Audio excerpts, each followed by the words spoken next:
Sir আসসালামু আলাইকুম। ওয়ালাইকুম আসসালাম।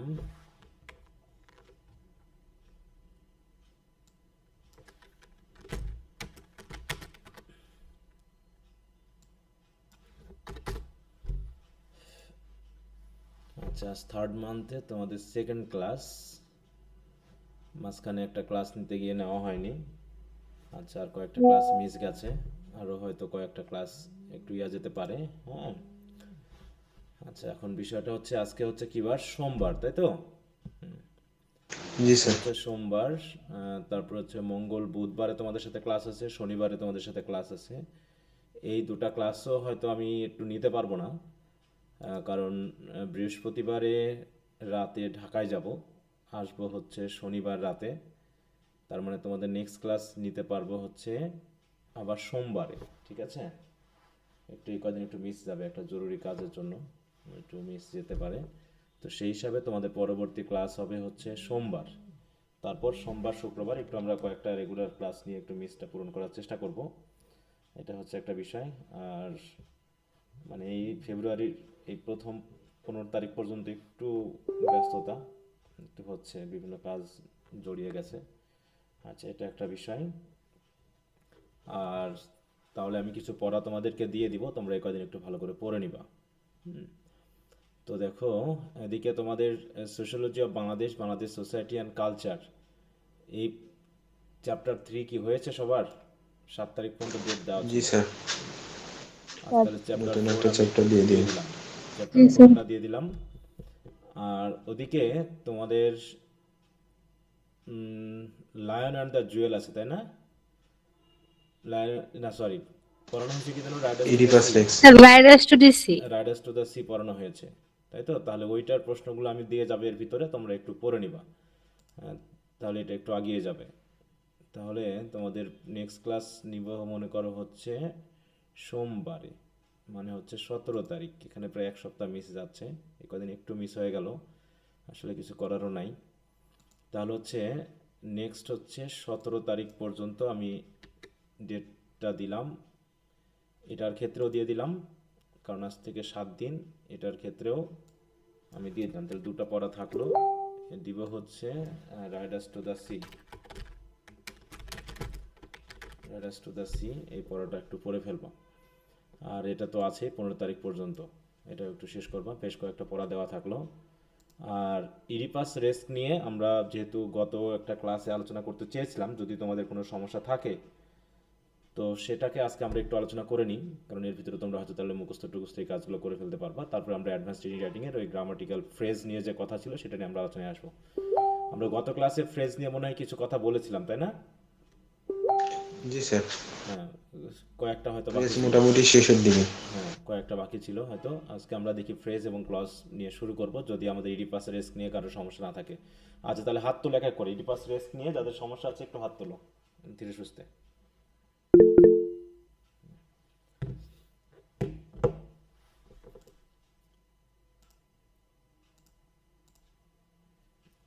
আচ্ছা, তাহলে হচ্ছে জাকিয়া সুলতানা জলি। আচ্ছা, প্রথম হচ্ছে তোমরা সকলে বলবা হচ্ছে ব্রিফ কোশ্চেনে কোনো সমস্যা আছে কিনা। প্রথমত ব্রিফ কোশ্চেনে, ব্রিফ কোশ্চেনে যাদের সমস্যা আছে তারা আগে একটু হাত তুলবা। আচ্ছা, তো ব্রিফ কোশ্চেনে যারা হাত তুলেছো তাদের ভিতরে ব্রিফ কোশ্চেনে কার কার সমস্যা? আচ্ছা, আমি হাতগুলো একটু নামাই দিলাম সবার, কারণ এর ভিতরে হয়তো সবগুলো। প্রথমে ব্রিফ কোশ্চেন নিয়ে সমস্যা বলো। ব্রিফ কোশ্চেন নিয়ে কার কার সমস্যা? আচ্ছা, তানভিলা আক্তার। তানভিলা আক্তার, তোমার কোনটাতে সমস্যা সেটা বলবো। Sir 25 number. Brief question 25 number. জি স্যার। আচ্ছা, দেখি। স্যার এইটা তো আমারও সমস্যা। আচ্ছা, ঠিক আছে তাহলে। হ্যাঁ, অনেকেরই সমস্যা থাকবে, একজনের সমস্যা হয়তো হ্যাঁ আমি অনেকেরই সমস্যা মানে থাকবে। হাত তুলছি তো এই কারণে বললাম। আচ্ছা, তাহলে হচ্ছে what is hamartia or tragic flaw, তাই তো? ট্র্যাজিক জি ফ্ল স্যার। আর হ্যামারশিয়া কি? এবার পরীক্ষায় এসেছে কোনটা? ক্যাথারসিস এসেছে। হ্যাঁ, হ্যামারশিয়া ওর ট্র্যাজিক ফ্ল বলতে কি বুঝো তুমি আসলে? তাহলে এখানে কি বলেছিলাম আর কি বোঝোনি? আচ্ছা, বলা হচ্ছে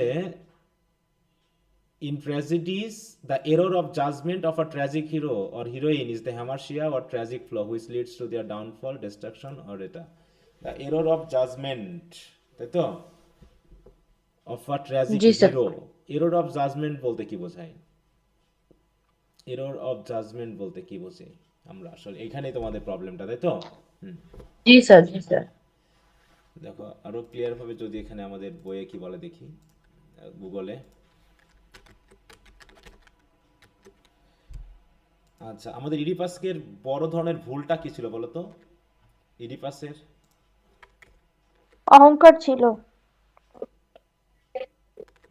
হ্যাঁ, তাহলে হচ্ছে দেখো রিয়েল মিনিং,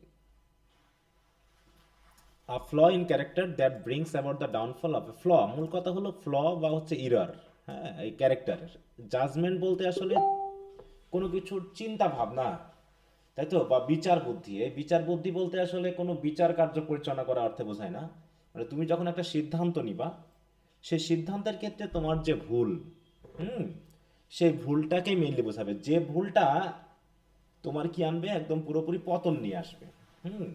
তাহলে আমাদের এডিপাসের ভুলটা কি ছিল বলো?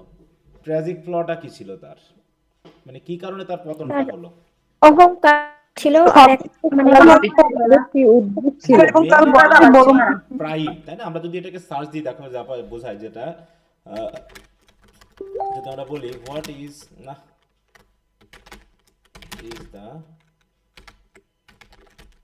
হ্যামার্শিয়া অফ এডিপাস, মনে করো এডিপাসের হ্যামার্শিয়াটা কি? দেখো এইখানে যেটা বলছে যে in Sophocles Oedipus Rex, Oedipus hamartia or tragic flaw হচ্ছে কি is often considered to be his ignorance about his true parentage. হ্যাঁ, এটা হচ্ছে তার যে তার সত্যিকারের পিতামাতা সম্পর্কে তার কোনো বাস্তব জ্ঞান ছিল না। এটা হচ্ছে একটা বড় ধরনের হ্যামার্শিয়া বোঝানো হচ্ছে। কারণ কি, সে জানতো না বলেই তো সেখান থেকে পালিয়ে আসতে গিয়েই যত ঘটনাগুলো ঘটলো, তাই না? হ্যাঁ। আবার অনেকে বলে থাকে যে হিউব্রিস বা হচ্ছে প্রাইড অ্যান্ড অ্যারোগেন্স, হ্যাঁ, হিউব্রিস অথবা প্রাইড অ্যান্ড অ্যারোগেন্স, এটাকেও বলা হচ্ছে তার ট্র্যাজিক ফ্ল বলা হচ্ছে। মানে একজন এই ইডিপাসের কিন্তু অনেক ক্রিটিক অনেক দিক থেকেই তার ফ্লটা ধরেছে। হ্যাঁ, যে মূলত যেটা হচ্ছে তার, দেখো স্যার, হিউব্রিস মানে কি?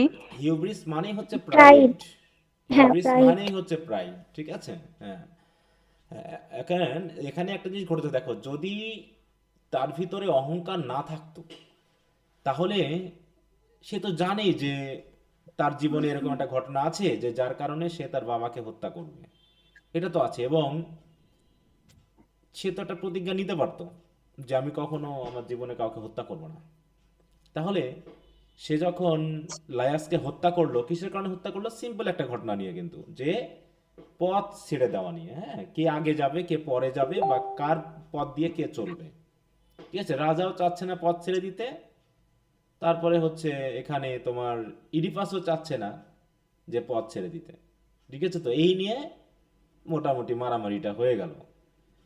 তাহলে এটা নিশ্চয়ই ইডিপাসের একটা অহংকারেরই চিহ্ন। আরেকটা বিষয় হলো ইগনোরেন্স। সে জানে না যে এই বেড়াই তার বাবা। সে জানে যে করিন্থের রাজা পলিবাস হচ্ছে তার বাবা, তাই না? এটা তার এই দুটার কারণেই কিন্তু এই ঘটনাটা ঘটেছে। এছাড়াও দেখো, সে আবার তার থেকে বয়সে বেশি একজন মহিলাকে সে বিয়ে করে ফেললো। কি কারণে? কারণ সে তার জ্ঞান নিয়ে অহংকারী ছিল। তার জ্ঞান জ্ঞান নিয়ে কেন অহংকারী ছিল? কোন ক্ষেত্রে তার জ্ঞানের অহংকারটা বেড়ে গেল বলো তো? কোন জায়গা থেকে? এই যে ওই যে রিডেল সলভ করার জন্য। হ্যাঁ, সে একটা এই যে রিডেল সলভ ধাঁধাগুলো করতে solve পেরেছিল, করছিল। ধাঁধা সলভ করলো। এই কারণে সে ভাবলো তার মতো জ্ঞানী মনে পৃথিবীতে আর কেউ নেই। এটা এই জ্ঞানের অহংকারে তার চোখ বন্ধ হয়ে গেল। এবং সে ভাবলো না একবারও যে আমার থেকে বেশি বয়সের মেয়েকে বিয়ে করার মাধ্যমে তো এমনটাও হতে পারে যে আমার মায়ের বয়সী মেয়ের সাথে বিয়ে করবে। তার মানে সেটা প্রতিজ্ঞা তো করতে পারতো যে আমি জীবনে জানি আর না জানি, আমি জেনে বুঝে কখনো আমি আমার থেকে জি একদিনের স্যার। বয়সীদের বেশি মেয়েকে আমি বিয়ে করবো না। তাহলে তো একটা ইয়ে হয়েছে, কিন্তু মোটামুটি অহংকার। অন্ধ তো প্রফিট, হ্যাঁ, সেও এবং তো তাকে বলছিল যে এরকমের। হ্যাঁ হ্যাঁ সে হ্যাঁ, তার জন্য আবার বলছে অহংকার অন্ধকেও এবং অ্যারোগেন্স, এই দুটাই হচ্ছে প্রধান কারণ। হ্যাঁ, অহংকার মানে প্রাইড অ্যান্ড অ্যারোগেন্স, ঠিক আছে তো? আর ওর সাথে হচ্ছে কি ইগনোরেন্স। এই তিন চারটা ঘটনার একসাথে মিলেই তার এই ঘটনাটা ঘটেছে। বুঝতে পেরেছ? তাহলে হ্যামার্শিয়া বলতে আমরা বুঝবো একটা ভুল, চরিত্রের একটা ভুল বা তার চিন্তা ভাবনার একটা ভুল, যে ভুলটা কি করবে একজন মানুষকে তার পতনের দিকে নিয়ে যাবে।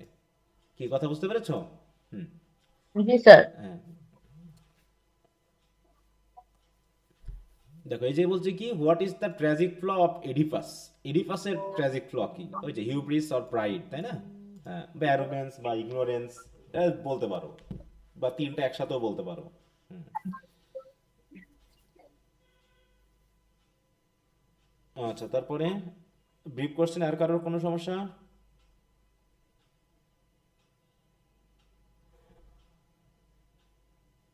ব্রিফ কোশ্চেনে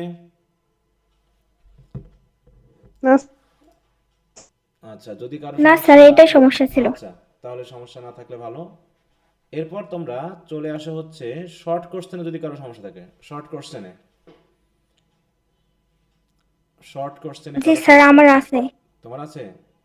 আচ্ছা, হ্যাঁ, 6 নাম্বারটা। Short question 6 number.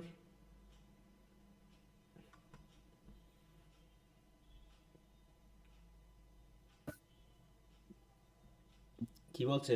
Provide a brief account of the encounter between Oedipus and Tiresias. Tiresias এবং এডিপাসের মধ্যে যে ঝগড়াটা হলো, তাই না, সেটা নিয়ে একটু জি স্যার, লিখতে বলেছে। জি স্যার। তর্কাতর্কি যে বিষয়টা। হ্যাঁ হ্যাঁ হ্যাঁ।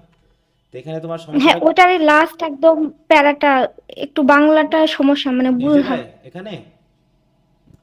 হ্যাঁ, স্যার, ওটা মানে সার্কেলটাকে একটু বড় করা মানে যায়? শারীরিক অন্ধত্ব এবং মানে অন্তর্দৃষ্টি, এইটা মানে চরিত্রগত দুইটার ক্ষেত্রে কি কি বলতে মিল চেয়েছে? থাকবে না, না কি ভুল হয়েছে আমি বুঝতে আচ্ছা পারতেছি না। আচ্ছা, তাহলে এখান থেকে এইটুকু, তাই তো? শেষের একদম প্যারা তো নাকি, না উপরের প্যারাটাও? হ্যাঁ স্যার, না না, উপরে না, শুধু অতটুকুই। এটা these are the prophecies made by the great prophet Tiresias about Oedipus. কোন প্রফেসি কি ছিল? আচ্ছা, তাহলে এডিপাস সম্পর্কে টাইরেসিয়াসের প্রফেসি কি ছিল? কোনটা? সে তার বাবাকে হত্যা না না না না করবে। না না না, না টাইরেসিয়াস তো না, হ্যাঁ, এটা বলেনি। টাইরেসিয়াস এটা বলেনি। না টাইরেসিয়াস প্রফেসি ছিল যে এই মানে যেখানে বলা হচ্ছে যে, ইডিপাসের দোষী আর কি। হ্যাঁ না এই মানে যেখানে বলা আমার হচ্ছে মতো যে, অন্ধ হবে এবং সে হ্যাঁ অন্ধ আমার হয়ে সে মতো শহর ছাড়বে। হ্যাঁ, তাকে মানে ভিক্ষুকের হাতে মতো লাঠি করে নিয়ে শহর সেই ছাড়তে দেশ হবে। ছাড়বে। দেশ ছাড়বে। ঠিক আছে তো? টাইরেসিয়াস সম্পর্কে, জি স্যার। স্যার। ইডিপাস সম্পর্কে টাইরেসিয়াস প্রফেসি এখানে দেওয়া আছে এই জায়গায়, দেখো। ঠিক আছে, in this Tiresias feels so provoked that he becomes as reckless in making prediction about Oedipus, saying that, সে প্রেডিকশন করছে এডিপাস সম্পর্কে, এই কথা বলে যে Oedipus may be having eyes to see. বলছে এডিপাসের হয়তোবা ফিজিক্যাল আই আছে, but he is blind to his own damnation. কিন্তু তার চোখ থাকলেও সে নিজের অপরাধ সম্পর্কে সে অন্ধ। বলছে though he has come to the city with eyes to see. বলছে যদিও সে এই শহরে এসেছিল চোখ নিয়ে দেখার মতো, আসলে he will leave the city with blind eyes. কিন্তু যখন সে শহর ছাড়বে তখন অন্ধভাবে তাকে শহর ছাড়তে হবে। বলছে দো হি ইজ রিচ নাও, যদিও সে এখন ধনী, he will be a beggar afterwards, সে ভিক্ষুকে পরিণত হবে। And leave the city in rags, এবং ছেঁড়া ছোটা কাপড় পরে, হ্যাঁ, তাকে শহর ছাড়তে হবে। এটা হচ্ছে তার ভবিষ্যৎবাণী, যে সে অন্ধ হবে, সে তার সম্পদ হারাবে, ভিক্ষুকের মতো তাকে ছেঁড়া পোশাকে শহর ছাড়তে হবে। ঠিক আছে তো? পুরনো পোশাকে শহর ছাড়তে হবে, এটা হচ্ছে তার ভবিষ্যৎ। এটা টাইরেসিয়াস বলছিল। হ্যাঁ, টাইরেসিয়াস বলছিল। ঝগড়া পড়নি? টেক্সট পড়নি? হুম, জি স্যার। টেক্সট এগুলো পাওনি? স্যার একদম পড়েছিলাম মানে কিন্তু লাস্টের লাইনটা দ্বন্দ্ব ব্যর্থ একটা আছে। কথা শুনি। আচ্ছা, এবার আসছি এইটুকুর সাথে লাস্ট লাইনটা জড়িত।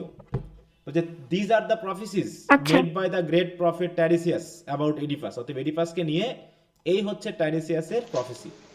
স্যার 6 নম্বর তো বললো না ও? হ্যাঁ, and finally এটা all আপনি these 5 are নম্বর পড়াচ্ছেন। fulfilled, এই সকল কিছুই ফুলফিল হলো by the revelation of Oedipus real identity। তাহলে এই যে সে যে শহর ছাড়বে, সে অন্ধ হয়ে যাবে এবং তাকে ভিক্ষুকের মতো শহর ছাড়তে হবে, এই সবগুলো কি ইডিপাসের সত্যিকারের পরিচিতি প্রকাশ পাওয়ার পর কি সব হলো না, ফুলফিল হলো না? হ্যাঁ, এন্ড সবকিছু আলটিমেটলি পরিপূর্ণ কি কি হয়েছে। ঘটনা ঘটলো? এডিপাস কি করলো? নিজেকে ব্লাইন্ড করে ফেললো। এটাই তো এখানে প্রকাশ পেয়েছে। আলটিমেটলি বাই, দেখো, এডিপাস সেলফ ব্লাইন্ডিং। তাহলে কিভাবে তার এই প্রফেসি প্রকাশ পেলো? যখন সে নিজেকে অন্ধ করলো, তাহলে অন্ধভাবে সে শহর ছাড়লো, তাই তো? সে তার রাজ্য হারালো, সে তার সন্তানদের হারালো, সে তার ওয়াইফকে হারালো, মাদারকে হারালো, সবই হারালো, হারিয়ে সে চলে যাবে হচ্ছে মাউন্টে, একটা পর্বতে তাকে গিয়ে থাকতে হবে, অ্যাট কলোনাস, কলোনাস বলে একটা জায়গাতে না থাকে। এটা তো 5 নাম্বার। হ্যাঁ আমার তো ভুল হয়ে স্যার ও গেছে, 6 6 নাম্বারটা নম্বরটা ও বলছিলাম। সরি সরি সরি সরি, আমি কি হ্যাঁ আমার তো এই কারণে বুঝতে পারছি না যে কোন সমস্যাটা। 6 নম্বর, তাই তো? আমি তো 5 নম্বর নিয়ে মারামারি করতেছি, হাই রে কপাল। ওকে, ঠিক আছে, তাহলে 6 নম্বর কোশ্চেন কি ছিল? Provide a brief account of, আচ্ছা, তাহলে এটা কি ছিল 5 নম্বরে? এইটারই লাস্ট প্রফেসি, প্যারাটা। তাই তো? হ্যাঁ প্রফেসি, হ্যাঁ, ওই একই জিনিসের ভিতরে আছে তো, এই জন্য আমিও বিষয়টা আসলে বলতে পারিনি। আচ্ছা দেখ, Thus, the theme of blindness is primarily developed in the scene between Oedipus এবং Tiresias. তাহলে Tiresias এবং ইডিপাসের মধ্যে যে সিন বা যে ঘটনা বা দৃশ্য, সেই দৃশ্যর মধ্যেই থিম অফ ব্লাইন্ডনেসটাই ডেভেলপড হয়ে যায়। কেমন করে? দেখো, which suggests that physical blindness and insight cannot or do not coexist in the characters. হ্যাঁ, মানে বলছে কি physical blindness and insight can not or do not coexist in the character. মানে কি বলতে চাচ্ছে? হ্যাঁ এই কথাটা বুঝতে এই পারতেছি কথাটা না। মানে হলো যে ইডিপাসের চোখ আছে, ঠিক আছে তো, কিন্তু সে কি করতে পারে না, সে অরিজিনালিটিটা দেখতে পায়নি। অন্যদিকে মানে চোখটা বুঝতে টাইরেসিয়াসের পারে। চোখ নাই, কিন্তু সে বাস্তবতাটা দেখতে পেয়েছে। কথা বুঝতে পারছো? এই জন্য বলতেছে একই সাথে ফিজিক্যাল ব্লাইন্ডনেস, আরেকদিকে হচ্ছে ইনসাইট। ইনসাইট মানে কি? অন্তর্দৃষ্টি, মানে সেটা physical দৃষ্টি না। হ্যাঁ অন্তর্দৃষ্টি। হ্যাঁ, তাহলে বলছে ফিজিক্যাল ব্লাইন্ডনেস এবং ইনসাইট কখনোই পাশাপাশি থাকতে পারে না। তার মানে যার চোখ আছে তার ইনসাইট নাই, আর যার ইনসাইট আছে তার চোখ নাই। তার মানে এই দুটা একই সাথে, চোখ এবং অন্তর্দৃষ্টি দুটো একসাথে মানুষের থাকতে পারে না। এই জন্য এডিপাসের চোখ আছে কিন্তু সে তার অন্তর্দৃষ্টি নাই। অন্যদিকে টাইরেসিয়াসের অন্তর্দৃষ্টি আছে কিন্তু ফিজিক্যাল আই নাই। এইটা বোঝাচ্ছে চেয়েছে, ঠিক আছে তো? স্যার এটা কি সত্যি? এটাই তো বুঝতে পারতেছি না। মানে সত্যি আমাদের তো চোখ আছে, এই তাহলে যে কি যে আমাদের ঘটনাটা অন্তর্দৃষ্টি ঘটেছে, থাকবে এই না? এই কারণে বুঝতে পারছি না। হ্যাঁ, সবকিছু এত সত্য মিথ্যার হিসাব করতে গেলে তো চলবে না। সবকিছু কি সত্যি পৃথিবীতে? না না স্যার, সবকিছু কি সত্যি যে অপরাধ করলে সবাই শেষ শেষ জীবন পর্যন্ত খারাপে যায়, এমনকি সবার ঘটে? বলো। না স্যার।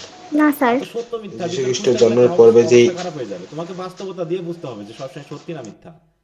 এটা একটা জিনিস বলা হয়েছে এই ড্রামার খাতিরে। এই ড্রামার খাতিরে যা হবে তাই বলে কি দুনিয়ার সবকিছুতে ঘটবে এরকম জিনিস? বলো। না স্যার, না স্যার। আরে ওগুলো তো গ্রিক মাইথোলজি। সত্য মিথ্যার হিসাব করতে যাচ্ছ কিনা? এই ড্রামার সাথে রিলেটেড যে ড্রামাতে যেটা ঘটেছে, এরকম বাস্তব জীবনে কয়টা ঘটনা ঘটবে? চলো। মানে ঘটতে দেখাই তো যায় না। হ্যাঁ, তাহলে এখন তুমি এটা নিয়ে এখন সত্যি না মিথ্যা সেটা কি বিবেচনা করতে যাবা, নাকি এটা দিয়ে রাইটার আমাদের কি শেখাতে চেয়েছে সেটা বোঝার চেষ্টা করো। এখানে কি বলতে চেয়েছে যে ভাগ্য কি করতে পারে? ভাগ্য আমাদেরকে নিয়ন্ত্রণ করে। তুমি যত বেশি পাকামো দেখাও না কেন, তোমার যত বেশি শক্তি থাকুক না কেন, আর যত বেশি তোমার ক্ষমতা থাকুক না কেন, ভাগ্য তোমাকে একসময় পেড়ে ফেলবে, বাংলা কথা। হ্যাঁ, যদি তুমি তোমার অহংকারী হয়ে যাও। যেমন বাংলাদেশের প্রেক্ষাপটে যা ঘটলো, অতিমাত্রায় হয়ে গেছিল না সবকিছু? বলো বলো, সবকিছু অতিমাত্রায় হয়ে গেল না? যে কোনো দিবসেই বঙ্গবন্ধুর ছবিতে ফুল দিতে হবে, এমনকি সরকারি অফিসারদের মধ্যে প্রতিযোগিতা শুরু হয়ে গেল কে কত বড় বঙ্গবন্ধুর বা মুজিবুর রহমানের স্ট্যাচু বানাতে পারবে। এই নিয়ে প্রতিযোগিতা শুরু হয়ে গেল। তো তার একটা পতন তো হলো নাকি? এডিপাসের বাস্তব উদাহরণ দেখলাম। হ্যাঁ, শুধু ইডিপাস না, আমরা একটা ইয়া পড়েছিলাম না ফার্স্ট ইয়ারে, একটা কবিতা পড়েছিলাম ওজিমান্ডিয়াস, জি স্যার। পড়ছিলাম। জি স্যার। জি স্যার, রিডিং স্কিল পাচ্ছিলে। রিডিং স্কিলসে পড়ছিলাম না ওজিমান্ডিয়াস একটা কবিতা, সনেট, শেলির। জি স্যার। এটার কি, এটা কি ব্যতিক্রম হলো? না, এটা আলোচনা করা ছিল।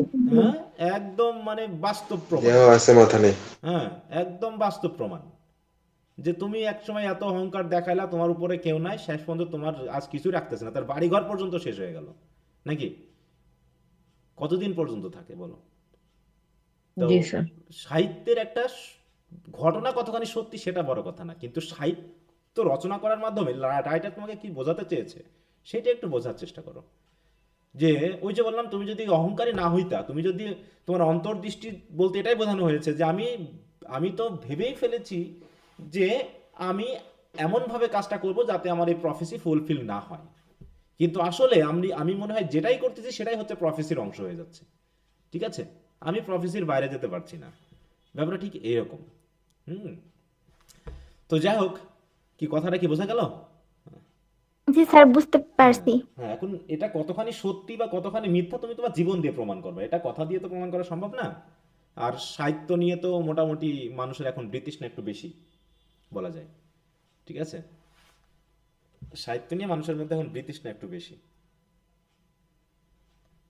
ওকে, পৃথিবীতে টিকে আছে কিন্তু এই সাহিত্য এবং লেখালেখি, তাছাড়া কিন্তু আর বেশি জিনিস আগে থেকে টিকে নাই। অনেক ক্ষমতাবান ব্যক্তি ছিল আগে, এখনো আছে। তা ক্ষমতাবান ব্যক্তির কজনের নাম আমরা জানি বলো তো? কজনের নাম আমরা জানি? জানো নাকি কিছু রাইটারের নাম জানো তোমরা? রাইটারের নাম বলি। রাইটারের। আমরা রাইটারের নাম জানি, তাই না? কিন্তু বা রাইটারের গল্প সম্পর্কে জানি, কিন্তু অনেক ক্ষমতাবান মানুষ একসময় ছিল, তাদের আমরা চিনিও না, জানিও না। অনেক টাকাওয়ালা ছিল, অনেক হয়তো জ্ঞানীমান মানুষ ছিল, অনেক সুন্দর ব্যক্তি ছিল, অনেক শক্তিমান মানুষ ছিল, কাউকে আমরা জানি না, কাউকে চিনবো না। আজ থেকে 100 বছর পরেও আজকে যারা আছে তাদেরকেও কেউ চিনবে না। এই পৃথিবী চলমান স্রোতের মতো, যে স্রোতটা একবার ঢেউটা চলে যাচ্ছে সেই ঢেউকে নিয়ে আর কেউ ভাবতেছে না। অতএব এত কিছু ভেবে এত কিছু অন্ধ হয়ে লাভ নাই, ঠিক আছে? তো সাহিত্য আমাদেরকে আমাদের বাস্তব জীবন সম্পর্কে আয়নার মতো তুলে ধরে, এটাই হচ্ছে বাস্তবতা। এখনো যেটা ঘটতেছে সেটাও আজ থেকে 50 বছর পর আমাদের আয়না হিসাবে আমাদের বর্তমান সমাজকে তুলে ধরবে, এটাই হচ্ছে ঘটনা। এটা তুমি মানো আর না মানো। আচ্ছা, তো কথায় বোঝা গেল? আচ্ছা, তাহলে শর্ট কোশ্চেনে আর কারো সমস্যা আছে নাকি পড়নি বাকিরা? স্যার টাইমলেস ট্র্যাজেডি কি? টাইমলেস ট্র্যাজেডি মানে হচ্ছে যে ট্র্যাজেডি সময়ের সাথে কখনো শেষ হয়ে যাবে না। এই ইডিপাস রেস কি আজ থেকে 2000-2500 বছর আগের ঘটনা, এখনো কি আমাদের কাছে আছে না? জি স্যার আছে। নাকি শেষ হয়ে গেছে? জি জি স্যার। হ্যাঁ, এই জন্য ওকে বলা হয়েছে টাইমলেস, যেটা সময়ের সীমাবদ্ধতায় আটকানো নেই, ঠিক আছে? জি স্যার। আচ্ছা, আর কেউ? আচ্ছা, যদি সমস্যা না থাকে তো বাদ দিলাম। এরপর আমরা তাহলে চলে স্যার,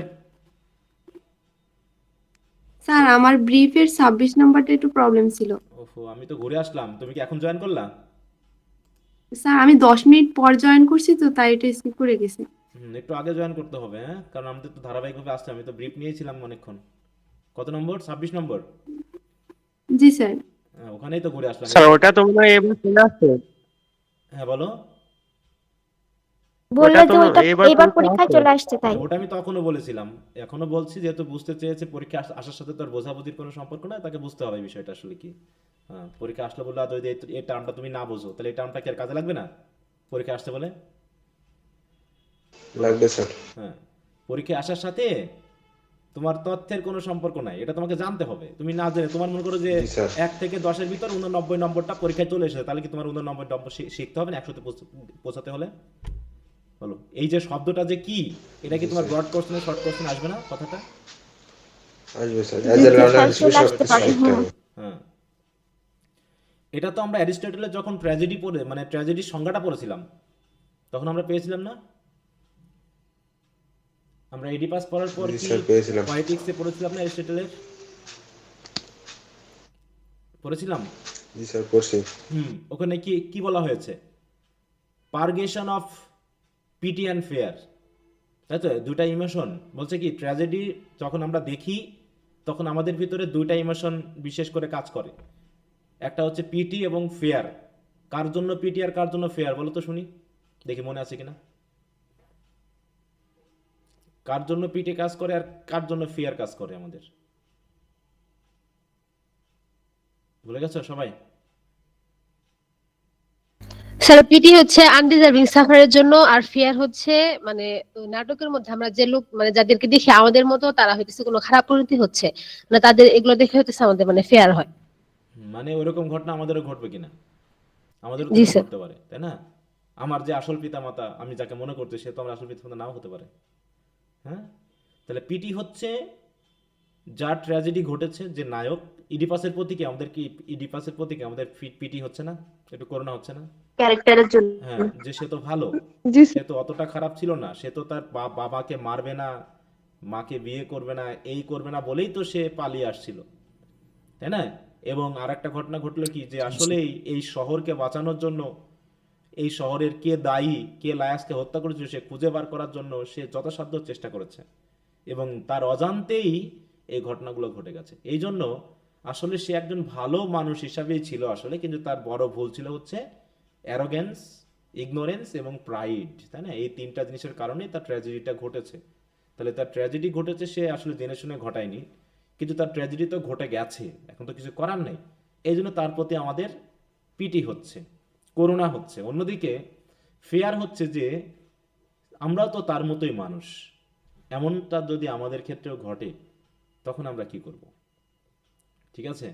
তো এই জন্য এই দুটো ইমোশনকে পার্গেশন বলা হয়। পার্গেশন মানে হচ্ছে এই ইমোশনগুলোর একটা, যেমন আমরা সেন্সুয়াসনেস পড়েছিলাম, সেন্সুয়াসনেস ফার্স্ট ইয়ারে, এই জি টার্মটা স্যার। পড়েছিলাম। হুম। জি স্যার। যেমন আমরা যখন কোনো কবিতা পড়তেছি বা যখন কোনো গল্প পড়তেছি, তখন আমাদের ভিতরে একটা ইমেজ কাজ করতেছে, তাই না? কোনোটা হিয়ারিং, কোনোটা হচ্ছে মানে টাচ, তাই না? কোনোটা হচ্ছে তোমার সাইট, এই জাতীয় যেমন কাজ করছে, ঠিক ওরকম ভাবে এখানে ওই পিটি এবং ফিয়ার জাতীয় দুটো ইমোশন কিন্তু কাজ করে আমাদের ভিতরে এক ধরনের বোধগম্যতা তৈরি করছে। হ্যাঁ, তো ওই কথাটাকেই বোঝাতে ক্যাথারসিস শব্দটা ব্যবহার করা হয়। ক্যাথারসিস মানে হচ্ছে এই জাতীয় কিছু ইমোশনাল ব্যাপারকে পিউরিফাই করা। পিউরিফাই মানে হচ্ছে যে আমাদের ভিতরে আসলে ওই ফিলিং আছে কিনা, আমাদের ভিতরে ওই ফিলিং আছে কিনা, পিটি এবং ফিয়ার জাতীয় ফিলিং আমাদের ভিতরে আছে কিনা, তাই না? তুমি যখন বলতেছে যে আমরা ওড টু অটাম যখন পড়েছিলাম, বলা হচ্ছে ওই যে মানে পাখির গান, তাই না? হুইসেল, তাই না? যে টুইটারিং, যে সাউন্ডগুলো, যখন ওয়ার্ডগুলো, তখন ওয়ার্ডগুলো যখন পড়া হচ্ছিল, তখন কি আমাদের ভিতরে ওই সাউন্ডগুলো ক্রিয়েট হচ্ছিল না? বলো বলো। তাহলে কি কি হচ্ছে, যে আমাদের ভিতরে হিয়ারিং সেন্সটা আমাদের ভিতরে আছে, তার মানে এটা ঠিক। ঠিক একইভাবে আমরা যখন অ্যাপেল জুস পড়তেছে, হ্যাঁ, হানি, মধুর কথা বলা, তখন মধুর জন্য একটা জিভে পানি আসার ভাব। এখনো যদি তোমাদেরকে তেঁতুলের কথা বলা হয় বা টক জাতীয় কোনো কিছুর বলা হয়, কার জিভে পানি আসবে না বলো? কার জিভে পানি আসবে না? যার মধ্যে আমার তো শুনেই পানি শুনেই পানি চলে আসতেছে। নাই, তার মানে যার ভিতরে ওই ফিলিং গুলো নাই, তার জিভে পানি আসে। তাছাড়া তেঁতুল বা এই জাতীয় টক জাতীয় উচ্চারণ করার সাথে সাথে অনেকের জিভে পানি চলে আসবে, অধিকাংশের জিভে পানি চলে আসবে। তাহলে যার জিভে পানি আসবে না, বুঝতে হবে তার ফিলিংটা নাই। তার মানে পার্গেশন মানে হচ্ছে পিউরিফিকেশন। পিউরিফিকেশন মানে হচ্ছে যে তোমাদের ভিতরে এই ফিলিং দুটো আছে, এই ফিলিং দুটো কাজ করেছে, এইটাকে বলা হয় ক্যাথারসিস। কথা বুঝতে পেরেছো? যখন তুমি একটা ড্রামা দেখতেছো, তখন ড্রামা দেখার মাধ্যমে একজনের প্রতি তোমার করুণাবোধ আছে, তার মানে তোমার ভিতরে করুণাবোধটা আছে, তুমি তার প্রতি করুণাবোধ করতেছো। একই সাথে তোমার ভিতরে ফিয়ার নামক ইমোশনটা আছে, এই জন্য তুমি ভয় করতেছো। ঠিক আছে? তো এই জন্য তোমার কি হচ্ছে, ইমোশন দুটো আবার পিউরিফাই হয়ে গেল। পিউরিফাই হয়ে যাওয়া মানে যে তোমার ভিতরে আছে, এই বোধটাকে জাগরিত করেছো। এটাকে ক্যাথারসিস বলা হয়। কি কথা বুঝতে পেরেছো? জি স্যার। হ্যাঁ, ইমোশনাল পিউরিফিকেশন মানে তোমার ভিতরে ইমোশনগুলো আছে কিনা সেগুলোকে একটু জাগিয়ে তোলা, তারপরে তোমার ভিতরে আছে। এই কি বোঝা গেছে ক্যাথারসিস কি? জি স্যার, বুঝতে পেরেছি। এটাকে ওই পার্গেশন বলে দিয়ে অনেক সময় উচ্চারণটা করা হয়। হ্যাঁ, পার্গেশন দেখো ব্যবহার করা হয়েছে, পার্গেশন অফ সাচ ইমোশন।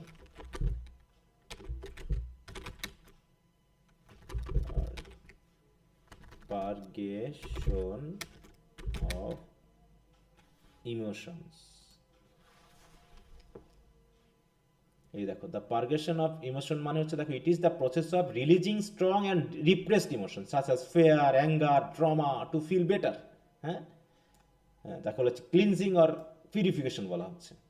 মানে তোমার ভিতরে এই ফিলিংগুলো বের হয়ে গেল। যখন এমনটা হয় না যে মনের ভিতরে এক ধরনের চাপা একটা কান্না কাজ করতেছে, কান্না হওয়ার পর মনটা হালকা হয়ে যায় না? অনেক সময় মনে হয় যেন একটু হালকা হয়ে গেল কান্না হওয়ার পর, এরকমটা মনে হয় না? আচ্ছা, কি বুঝতে পেরেছো সবাই? জি স্যার। জি স্যার। এতক্ষণ আদান ছিল দেখে কোনো কথা বলতে পারিনি প্রশ্ন আচ্ছা তুলে এরপর দেবেন আসি, স্যার। তাহলে এবার বলো, শর্ট তো গেল, ব্রিফও গেল, ব্রড কোশ্চেনে কার কার সমস্যা সেটা বলো এবার। একটা কথা বলবো হ্যাঁ বলেন। স্যার, আর কি পড়ার সময় আমার একটা জিনিস একটু অনেক সমস্যা হয়, আর বকা দিয়েন না। হ্যাঁ মানে আমি যখন একটা লাইন সেন্টেন্স পড়ি, হ্যাঁ আমি ভেঙে ভেঙে ওয়ার্ডের অর্থ বুঝি, কিন্তু আমি লাইনটা পুরো সাজায় না বলতে পারি না। সাজায়ে বলতে পারবা না। এখন এটা হলো যে আমরা ওয়ার্ড ফর ওয়ার্ড সেন্টেন্স সাজাতে চাই, এটা হলো সমস্যা। অ্যাডভান্স রিডিং এ কখনো ওয়ার্ড ফর ওয়ার্ড মিনিং করতে নাই। তোমাকে কনটেক্সট বুঝে কি করতে হবে, একটা বোধ তৈরি করতে হবে, করার পর তোমাকে একটা মিনিং নিয়ে আসতে হবে এখানে। তুমি ওয়ার্ড ফর না ওয়ার্ড মানে মিনিং করতে পারবে না, মিনিং করতে গেলে হবে না। হ্যাঁ, হুম। মানে হচ্ছে স্যার, এই যে প্রশ্ন পড়ার সময় কিছু কিছু লাইন আসে, মানে আমি বুঝতেছি এটাতে কি বুঝাইতেছে, কিন্তু আমি না বলতে পারতেছি না এটা পুরোটা সাজাই আর কি। তুমি এই সাজাতে বলবা সমস্যাটা কেন? তুমি তো বুঝতে পেরেছো, সেটাকে তুমি ইংরেজিতে আছে একটা সেন্টেন্সে, তুমি বাংলায় 5টা সেন্টেন্সে বলো। তুমি একটা সেন্টেন্সে কেন বলবা? কারণ ইংরেজিতে অনেক সময় যা কিছু বলা সম্ভব ওইরকম করে বাংলায় বলা সম্ভব না। আবার বাংলায় অনেক সময় এক সেন্টেন্সে যেভাবে বলা সম্ভব ইংরেজিতে অনেক সময় বলা সম্ভব না। অতএব একটা বাংলার একটা বড় সেন্টেন্সকে তোমাকে ইংরেজিতে 3টা সেন্টেন্সে প্রকাশ করতে হতে পারে। কথা বুঝতে পেরেছো? তাহলে বাংলাকে জি স্যার। বাংলার মতো করে চলতে দাও, ইংরেজিকে ইংরেজির মতো করে চলতে দাও। দুটাকে এক করে ভাবতে যেও না, ভাবতে গেলেই তোমার সমস্যা। জি স্যার। বুঝতে পেরেছো? কখনো হুবহু ওই শেক্সপিয়ারের ড্রামাকে হুবহু বাংলায় ট্রান্সলেট করতে পারেনি, বা রবীন্দ্রনাথের মানে নভেল হুবহু কেউ, রবীন্দ্রনাথ নিজেও হুবহু ইংরেজিতে ট্রান্সলেট করতে পারেনি। একটা কবিতা পড়েছো না ফার্স্ট ইয়ারে, where the mind is without fear? ওটার বাংলা কবিতা আর ইংরেজি কবিতা পাশাপাশি করে দেখো তো একরকম হয় কিনা। না স্যার, ভিন্ন। হয় না স্যার। সম্পূর্ণ টোন আলাদা। হ্যাঁ, তাহলে তুমি ওটা করতে যাবা কেন? তোমাকে বলেছে কে যে তোমাকে একদম ওয়ার্ড ফর ওয়ার্ড একটা সঠিক মিনিং দিতে হবে? ইংরেজি থেকে বাংলা, বাংলা থেকে ইংরেজির ভাবার্থ ট্রান্সলেট করা যায়, ওয়ার্ড ফর ওয়ার্ড ওয়ার্ড দিয়ে কখনো প্রকাশ করা যায় না। এটা ছোটখাটো সেন্টেন্সে পারা যেতে পারে, আই অ্যাম অনেস্ট, আমি সৎ, এগুলো পারা যেতে পারে। কিন্তু যখন তুমি অ্যাডভান্স রিডিং রাইটিং এ আসবা, তখন ওইগুলো করতে গেলে তোমারও পড়াশোনা বাদ দিতে হবে। ঠিক আছে? জি স্যার। কারণ অনুবাদ বই একটু পড়ো, শেক্সপিয়ারের ড্রামার অনুবাদ পড়ো, দেখবা যে অনুবাদ পড়ার পর মূলটা পড়ার পর অনুবাদ পড়বা, দেখবা যে কি লিখছে আজগুবি তাই মনে হবে, এরকমটা মনে হবে। কারণ ওই ব্যক্তি ও বুঝেছিল, তুমি যা বুঝেছো ও বুঝেছিল, কিন্তু সে ওটাতে প্রকাশ করতে পারেনি ওইভাবে। ঠিক আছে? ওগুলো নিয়ে টেনশন করা যাবে জি না। স্যার। তুমি বুঝেছো কিনা বিষয়টা, সেটা হলো এখানে সবচেয়ে বড় বিষয়। হ্যাঁ জি স্যার, আবার কিছু কিছু সেন্টেন্স আমি পুরাই বুঝি না স্যার, এরকমও হয়।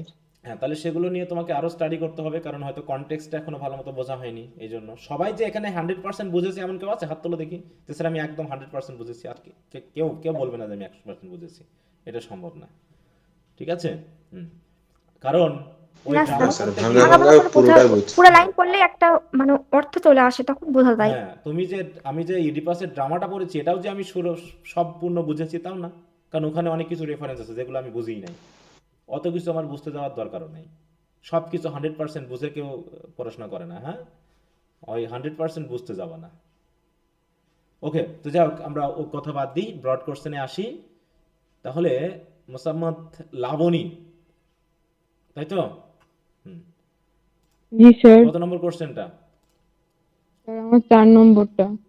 ব্রড 4 নম্বরটা একটু পুরোটা বললে ভালো হয়। Broad question 4। স্যার, আপনি কি ব্রড কোশ্চেন দুইটাই কেন জানি 1 নম্বর দিয়ে দিয়েছেন? মানে দুইটা অ্যান্সার দিয়ে দিয়েছেন যে হ্যাঁ, এক আমি নম্বরে। দুটার আনসার আমার কাছে রেডি ছিল, আমি দুই রকম ভাবে করেছি, দুটাই দিয়েছি। তোমাদের যেটা সহজ মনে হবে সেটা তোমরা পড়বা। জি স্যার, দুইটাই ঠিক আছে। হ্যাঁ, একই কোশ্চেনের আনসারটা একটু দুই রকমের আছে। হ্যাঁ, দুইটা আছে, তোমাদের যেটা ভালো মনে হবে সেটা তোমরা পড়বা। জি স্যার, 2 নম্বরটা যদি একটু পুরোটা পড়া দিতেন, মানে ড্রামাটিক আয়োনিটা। Dramatic irony. জি স্যার। আর একটা কোনটা? 4 নম্বর কে বললা? 4 নম্বর কোনটা? স্যার আমি বললাম। এটা এই কিং এডিপাসের যে ক্লাসিক্যাল ট্র্যাজেডি, এটা 2023 সালে আসছে, এটা এবার বাদ দিয়ে আসছে দাও। রে লাবণী। হুম, স্যার একটা প্রশ্ন ছিল, হ্যাঁ বলো। ট্র্যাজেডি অফ ক্যারেক্টার, এটা বিষয়টা বুঝি না, একটু প্রশ্নটা যদি একটু বুঝাই দিতেন। 1 নাম্বার। আচ্ছা, আমি তাহলে 3টা প্রশ্ন পড়াই দিই নাকি? জি স্যার, প্রশ্নটা একটু বুঝাই জি দিলে স্যার। হবে।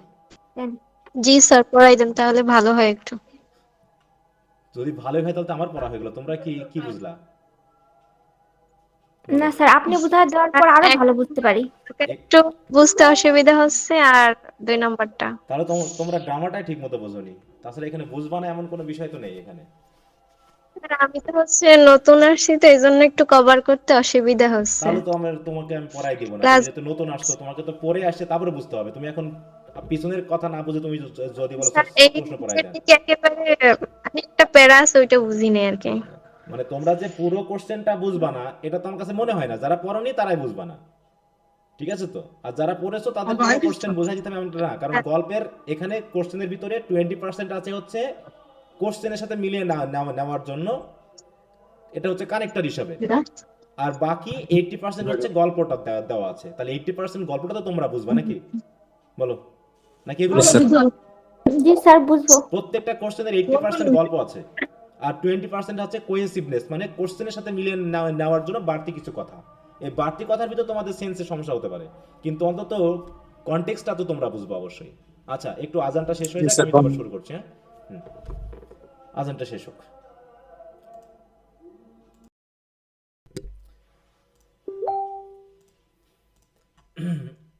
আচ্ছা ঠিক আছে, আশা করি তোমরা আমার কথা শুনতে পাচ্ছ। আচ্ছা, তো আমি আর কথা না বাড়ি, আমি পুরোটাই পড়াই দিচ্ছি, দেখি তোমরা কতখানি বোঝো আর কতটুকু বোঝো না। আচ্ছা, প্রথম কোশ্চেনটা হচ্ছে, would you consider Oedipus as a tragedy of fate or tragedy of character?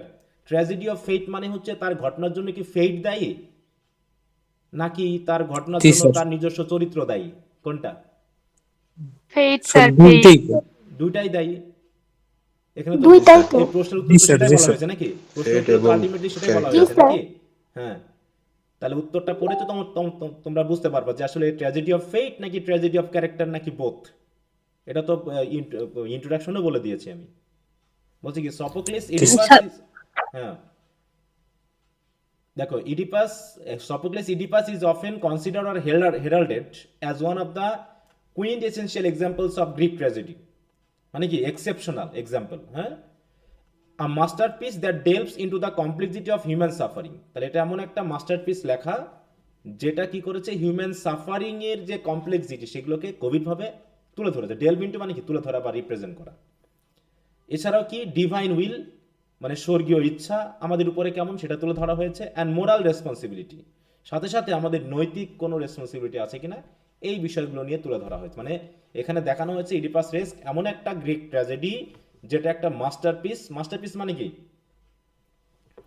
Masterpiece বলতে আমরা মানে কি বুঝি? যেটা একটা মানে একমাত্রই অনন্য একটা, তাই তো, অনন্য একটা অনন্য সাহিত্য এক, করা, হ্যাঁ হ্যাঁ। যার ভিতরে হিউম্যান সাফারিং, ডিভাইন উইল এবং মোরাল রেসপন্সিবিলিটি নিয়ে কি করা হয়েছে, রিপ্রেজেন্ট করা হয়েছে বা আলোচনা, ডেলভ ইনটু মানে ডিল উইথ মানে আলোচনা করা হয়েছে। Central to the interpretation of the play is the question of whether it is a tragedy driven by fate or by the inherent flaws in Oedipus' character.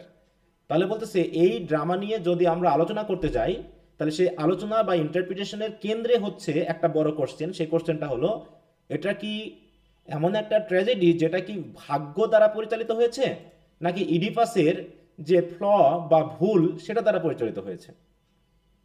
বলছে both character, both elements are integrally woven into the fabric of the narrative.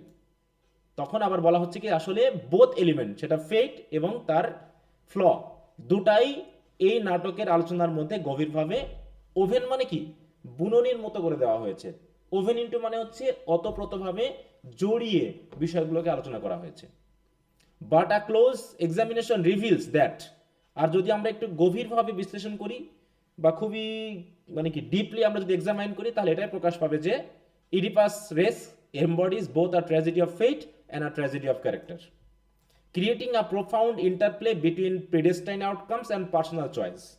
এবং এখানে দেখানো হয়েছে কি যে profound interplay মানে কি, interplay মানে হচ্ছে ওই যে ওভেন ইনটু মানে হচ্ছে ওতপ্রোতভাবে জড়ানো। কি কি জড়ানো? এটা হচ্ছে প্রেডিস্টাইন আউটকাম মানে হচ্ছে পূর্বাভাস জনিত আউটকাম বা ফলাফল, যেটা আগে বলা হয়েছে, অথবা পার্সোনাল চয়েস। তাহলে এখানে পার্সোনাল চয়েসেরও ব্যাপার আছে, যে পার্সোনাল চয়েস কি, সে তার মতো করে বিয়ে করে নিয়েছে, সে তার মতো হত্যা বা খুন খারাপি যা খুশি তাই করেছে। এই দুটার মিশ্রণ এখানে আছে। ইন্টারপ্লে মানে মিশ্রণ বা মিক্সার বা উইভিং, সবকিছু এই তার মানে কি যে কোনো একটা বলবো আমরা এখানে? ট্র্যাজেডি অফ ফেট বলবো নাকি ট্র্যাজেডি অফ ক্যারেক্টার বলবো? দুইটাই sir. Tragedy of fate or character both. হ্যাঁ, দুটাই বলবো। তার বলছে তাহলে ট্র্যাজেডি অফ ফেট আমরা কিভাবে বলি, আগে সেই টপিকে আমরা একটু আলোচনা করবো। বলছে from the very beginning of the play fate is dominant force. Fate হচ্ছে কি খুবই প্রভাবশালী একটা ক্ষমতার একটা মানে অংশ হিসাবে আছে। The oracle at Delphi predicts that, তাহলে ওরাকল ডেলফির যে ওরাকল তাতে প্রেডিক্ট করা হয়েছে যে Oedipus will kill his father and marry his mother. এটা এমন একটা prophecy that sets the tragic events in motion. আর এখান থেকে গল্পটা কি হয়েছে, শুরু হয়েছে, তাই তো? এবং ট্র্যাজিক ইভেন্টটা মোশন মানে কি চলতে থাকা, চলছে ঘটনাটা। Despite the efforts of Laius and Jocasta thwart the prophecy. Thwart মানে কি? থোয়ার্ট মানে কি বোঝায়? ইগনোর ব্যর্থ করা হওয়া। নাকি প্রতিবাদ করা বা এটাকে এড়িয়ে যাওয়া, অ্যাভয়েড করা। তাহলে লায়াস এবং জোকাস্টা এটাকে অ্যাভয়েড করার চেষ্টা করা সত্ত্বেও তাহলে কিভাবে তারা চেষ্টা করেছিল? বাই অ্যাবান্ডনিং দেয়ার ইনফ্যান্ট সান এডিপাস, তাই তো?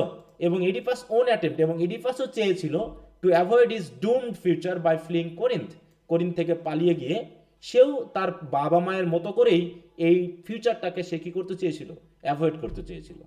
কিন্তু ফেট প্রুভস টু বি আনইয়েল্ডিং। কিন্তু ফেট এখানে কি সহজে হার মানানো নয়, তাই তো? সে ভাগ্য কখনো কারো কাছে বশ মানায় না, এইটা এখানে দেখানো হয়েছে। This sense of inevitability is poignantly captured by the chorus. আর এই যে ঘটনার যে ইনএভিটেবিলিটি বা অপরিহার্যতা, সেইটা কোরাস খুব সুন্দরভাবে তুলে ধরেছে। কোনটার মাধ্যম দিয়ে? ওই শেষের কথার মাধ্যমে। এই কথাটা কোথায় এসেছে? একদম শেষে না? দেখো বলছে জি নো স্যার, ম্যান একদম ক্যান শেষে। Want happy until that day when he carries his happiness down to the grave in peace. তার মানে একজনের ভাগ্য কত ভালো, সে কতখানি সুখী না অসুখী, সেটা আসলে ওই দিন নির্ধারিত হবে যেদিন সে কবরে যাচ্ছে। তাকে সেই দিনই খুশি বলা হবে যদি সে খুশিভাবে কবরে যায়। সেই দিনই তাকে আনহ্যাপি বলা হবে যখন দেখবো সে আনহ্যাপি ভাবেই দুঃখদায়ক একটা ভাগ্য নিয়ে সে কবরে গেছে। These statements underscores the Greek belief that human happiness is fragile and that one's true fate is only revealed at the end of life. তাই তো? মানুষের সুখ আসলে খুবই ফ্রেজাইল, মানে কি ভঙ্গুর নাকি স্বল্পস্থায়ী, এবং একজনের ভাগ্য সত্যিকার ভাগ্য তখনই প্রকাশ পায়, সেটা হলো জীবনের শেষ মুহূর্তে গিয়ে। ইট suggest that despite apparent success, বাহ্যিক সফলতা সত্ত্বেও, অ্যান্ড প্রসপারিটি এবং উন্নতি সত্ত্বেও, destiny holds the ultimate power over human existence. অতএব ভাগ্য মানুষের অস্তিত্বের উপরে আলটিমেট পাওয়ারটাকেই ধরে রাখে, যেটা আমাদের পক্ষে সম্ভব না এড়িয়ে যাওয়া। কি বোঝা গেছে? জি স্যার। দেখো তোমরা করো কি, গল্প অধিকাংশ লেখে কি গল্পটা তুলে দিয়ে আসবে, কিন্তু এই যে আমি কোশ্চেনের আদলে যে আলোচনা করছি এখানে শুধু যদি গল্পের সামারি তুলে দিয়ে আসি তাহলে কি হবে? বলো। না স্যার। না না স্যার। স্যার। তুমি না ভাববা স্যার। হেভি লিখে আসছো, স্যার কেন মার্ক দিল না? কিন্তু তোমাকে তো কোশ্চেনের মতো করে একটু তুমি টেক্সট এবং তোমার মতামত এটা দিয়ে তো আলোচনা করতে হবে, তাই না? এখানে কি বিষয় বলা হয়েছে সেটা হচ্ছে, তুমি যদি গল্পের প্রথম থেকে শেষ পর্যন্ত বলে আসো তাহলে তো সেটা কোশ্চেন আনসার হলো না। হ্যাঁ, কি বোঝা গেল এই পর্যন্ত? জি স্যার। এবার বলছি the inevitability of prophecy. আচ্ছা, তাহলে প্রফেসির যে অপরিহার্যতা মানে ঘটবেই সেটা নিয়ে কথা বলছে। Oedipus life is a testament to the futility of resisting fate. ভাগ্যকে প্রতিবাদ করার যে ফিউটিলিটি তার একটা বড় প্রমাণ হলো এডিপাসের লাইফ। তাতে এডিপাসের বাবা মা সহ এডিপাস উভয়ই চেয়েছিল যে ভাগ্যকে প্রতিরোধ করা, তাই তো? ভাগ্যকে মানবো না, তারা বলেছে এই ঘটনা ঘটবে, তারা চেয়েছে এই ঘটনা আমরা ঘটতে দিব না।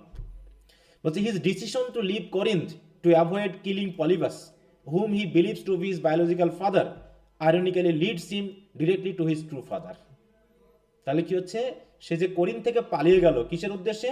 যাকে সে তার বায়োলজিক্যাল ফাদার বলে মনে করতো তাকে যাতে হত্যা করতে না হয়, বরং এইটা অ্যাভয়েড করতে গিয়ে আইরনিক্যালি সেটা তাকে তার সত্যিকারের বাবার কাছে নিয়ে গেল। হ্যাঁ, লায়াসকে, হুম হি আননোয়িংলি কিলস, যাকে সে আননোয়িংলি হত্যাই করে ফেললো। দেখো এক সেন্টেন্সের ভিতরে মূল ঘটনাটা কিন্তু বলে দেওয়া হয়েছে, ঠিক আছে? This act ফুলফিলস the part of the প্রফেসি। অতএব এই ঘটনাটা অলরেডি তার প্রফেসির একটা পার্ট ফুলফিল করে ফেলেছে, কিন্তু ততক্ষণে সে জানে না। যখন সে তার বাবাকে হত্যা করেছে তখন কি জেনে গেছে যে তার মানে তার ভাগ্য ফুলফিল মানে তার প্রফেসি ফুলফিল হয়ে গেছে? না স্যার। তার কত বছর পরে না, সেটা স্যার। জানতে পেরেছে? কত বছর পরে? 15 বছর। হ্যাঁ, 15 বছর পরে গিয়ে সে জানতে পেরেছে।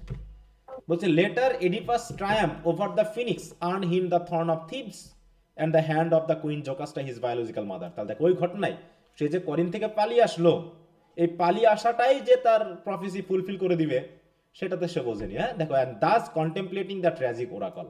তাহলে ট্র্যাজিক ওরাকল যে কমপ্লিট হয়ে গেল, ফুলফিল হয়ে গেল, সেটা সে বুঝতেই পারেনি। এক্ষেত্রে কি হচ্ছে? অতএব এক্ষেত্রে বলা হচ্ছে যে প্রফেসিটা হচ্ছে ইনএভিটেবল। হ্যাঁ, তুমি যা কিছু করতে যাও এটাই যে তোমার ভাগ্যের অংশ তা তুমি বুঝতেছো না। The role of prophecy is emphasised in Oedipus dialogue with Tiresias the blind seer. হ্যাঁ, কারণ কি এই রোলটা যে আরো বেশি এমফাসাইজ করা হয়েছে কার মাধ্যম দিয়ে? ওই টাইরেসিয়াসের মাধ্যমে। সে বলেছে কি, you are the curse, the corruption of the land. তুমি হচ্ছে কার্স, তুমি হচ্ছে এই ল্যান্ডের করাপশন। অতএব Tiresias reveals that Oedipus himself is the source of Thebes' suffering, but Oedipus' refusal to believe the prophecy blinds him to the truth. হ্যাঁ, অতএব সে যে বারবার রিফিউজ করতেছে, প্রফেসিকে সে বিশ্বাস করতে চাচ্ছে না, এটাই আসলে তাকে কি করেছে? সত্যের প্রতি তাকে অন্ধ করে রেখেছে। This dramatic irony intensifies the tragedy as the audience knows Oedipus' fate even while he remains ignorant. হ্যাঁ, অতএব আমরা জানি, আমরা কিন্তু অডিয়েন্সটা অলরেডি জেনে গেছি এর জন্য দায়ীকে, কিন্তু এডিপাস ততক্ষণেও জানে না, তাই না? এডিপাস জানলো কখন বলো? ওই শেফার্ডটা যখন। সেই শেষ মুহূর্তে গিয়ে সে জানলো, তাই না? জি স্যার। জি স্যার, দুই শেফার্ড যখন মুখোমুখি হলো। কোন সময় কনফার্ম হলো? ওই যে একজন আসছে বলো।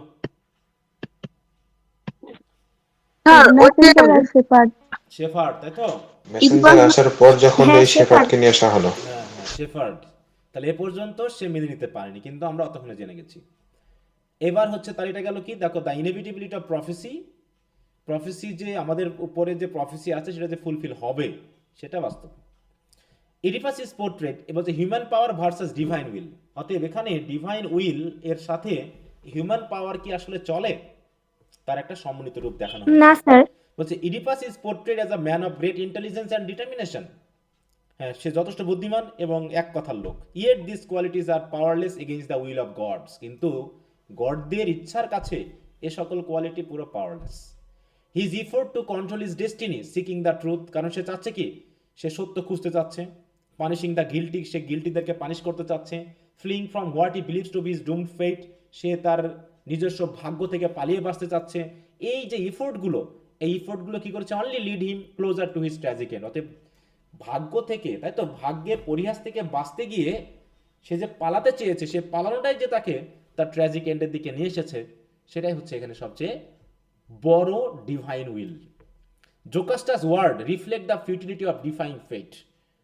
দেখো, তাহলে জোকাস্টাও কি চাচ্ছিল না যে ফেটকে সে কি করবে? ডিফাই করবে।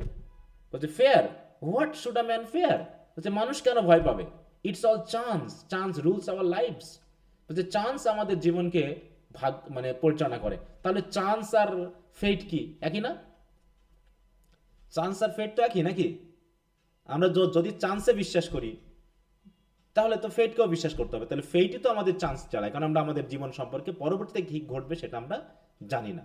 অতএব এই কথা যখন সে বলল, তার কথার মাধ্যম দিয়ে বোঝা গেল যে আসলে প্রত্যেকটা মানুষ যখনই ভাগ্যকে ডিফাই করতে চায়, সেই ডিফাই করতে চাওয়াটা যে ফিউটাইল, এটা যে একটা মানে অকারণ, এটা যে একটা ব্যর্থ প্রচেষ্টা, সেটা শেষ পর্যায়ে গিয়ে মানুষ বুঝতে পারে। আইরনিক্যালি হোয়াইল জোকাস্টার tries to dismiss the power of prophecy, দেখো যখন সে পাওয়ার অফ প্রফেসিকে ডিসমিস করতে যাচ্ছিল, her denial is part of the tragic consequence. তার এই ডিনায়ালের মধ্যে একটা পার্ট রয়েছে, সেটাই হচ্ছে, দেখো এই চান্সটাই হচ্ছে তার কথার মধ্যে লুকিয়ে আছে, যে that leads to the inevitable revelation and their mutual destruction. হ্যাঁ, যে তাকে মানে রিভিল করবেই, তার ভাগ্যটা তাকে একসময় তার যেখানে যেটা ঘটার সেখানে যে নিয়ে যাবেই, সেটা কিন্তু অটোমেটিক তার কথার মাধ্যম দিয়ে এসে গেছে, যে it is all chance, chance rules our life. কারণ সবই হচ্ছে চান্স। চান্স বলতে আমরা ভাগ্যকেই বুঝি ঘুরে ফিরে, কিন্তু সে আবার ভাগ্যকে ডিফাই করতে চাচ্ছে। সে অলরেডি চান্সের উপর জীবন ছেড়ে দিয়েছে, যে এত ভেবে লাভ কি, যা হবার সেটা হবে। অতএব যা হবার যেটা হবে সেটা যখনই বলছো, তখন তো তুমি ভাগ্যের হাতেই ছেড়ে দিয়েছো। তার মানে কি অটোমেটিক আমরা বুঝতে পারলাম কি যে হিউম্যান পাওয়ার ডিভাইন পাওয়ারের কাছে কি কেমন, নগণ্য না শক্তিশালী? স্যার নগণ্য। স্যার এখানে ওই যে একটা ওই যে হাইফেন নাকি না এটা শূন্যস্থান ব্যবহার করা হয়েছে নাকি এটা? বলো কোনটা? এই যে his effort to control his destiny এখানে কি হাইফেন নাকি শূন্যস্থান এরপরে আবার পেটেন পরে? এটা শূন্যস্থান নয়, এটা হচ্ছে এটাকে ডেসক্রাইব করার জন্য এই কথাগুলো। তার ইফোর্ট, কি কি ইফোর্ট ছিল, ইফোর্টটাকে আমরা এক্সপ্লেইন করলাম। কি কি ইফোর্ট ছিল তার বলো তো, সে কি কি চাচ্ছিল? স্যার ওই যে সৎ উদ্ঘাটন করতে, হুম, এরপরে এটা এখানে এক্সপ্লেইন করা দোষীকে হয়েছে। মানে এগুলোকে বলা হয় ড্যাশ। এই ড্যাশ মানে হচ্ছে ব্ল্যাঙ্ক না, এই ড্যাশ মানে হচ্ছে এক্সপ্লেনেশনের জন্য অনেক সময় মূল কথার সাথে পাশে এরকম দিয়ে দেওয়া, এটাকে ধরে নেওয়া হয় যে এটা হচ্ছে পূর্ববর্তী ওয়ার্ডের একটা explanation. His efforts two control his destiny, তাহলে তার ডেস্টিনিকে কন্ট্রোল করার তার যে ইফোর্ট, সেই ইফোর্টগুলো কি, সে নিজে সত্য খুঁজে বার করতে চাচ্ছে, সে নিজেই গিল্টিদেরকে শাস্তি দিতে চাচ্ছে, সে নিজেই তার ভাগ্যকে এড়িয়ে যাওয়ার চেষ্টা করছে। এই যে চেষ্টাগুলোকে বোঝানো হয়েছে এখানে, কথা বুঝতে পেরেছো? জি স্যার। হুম,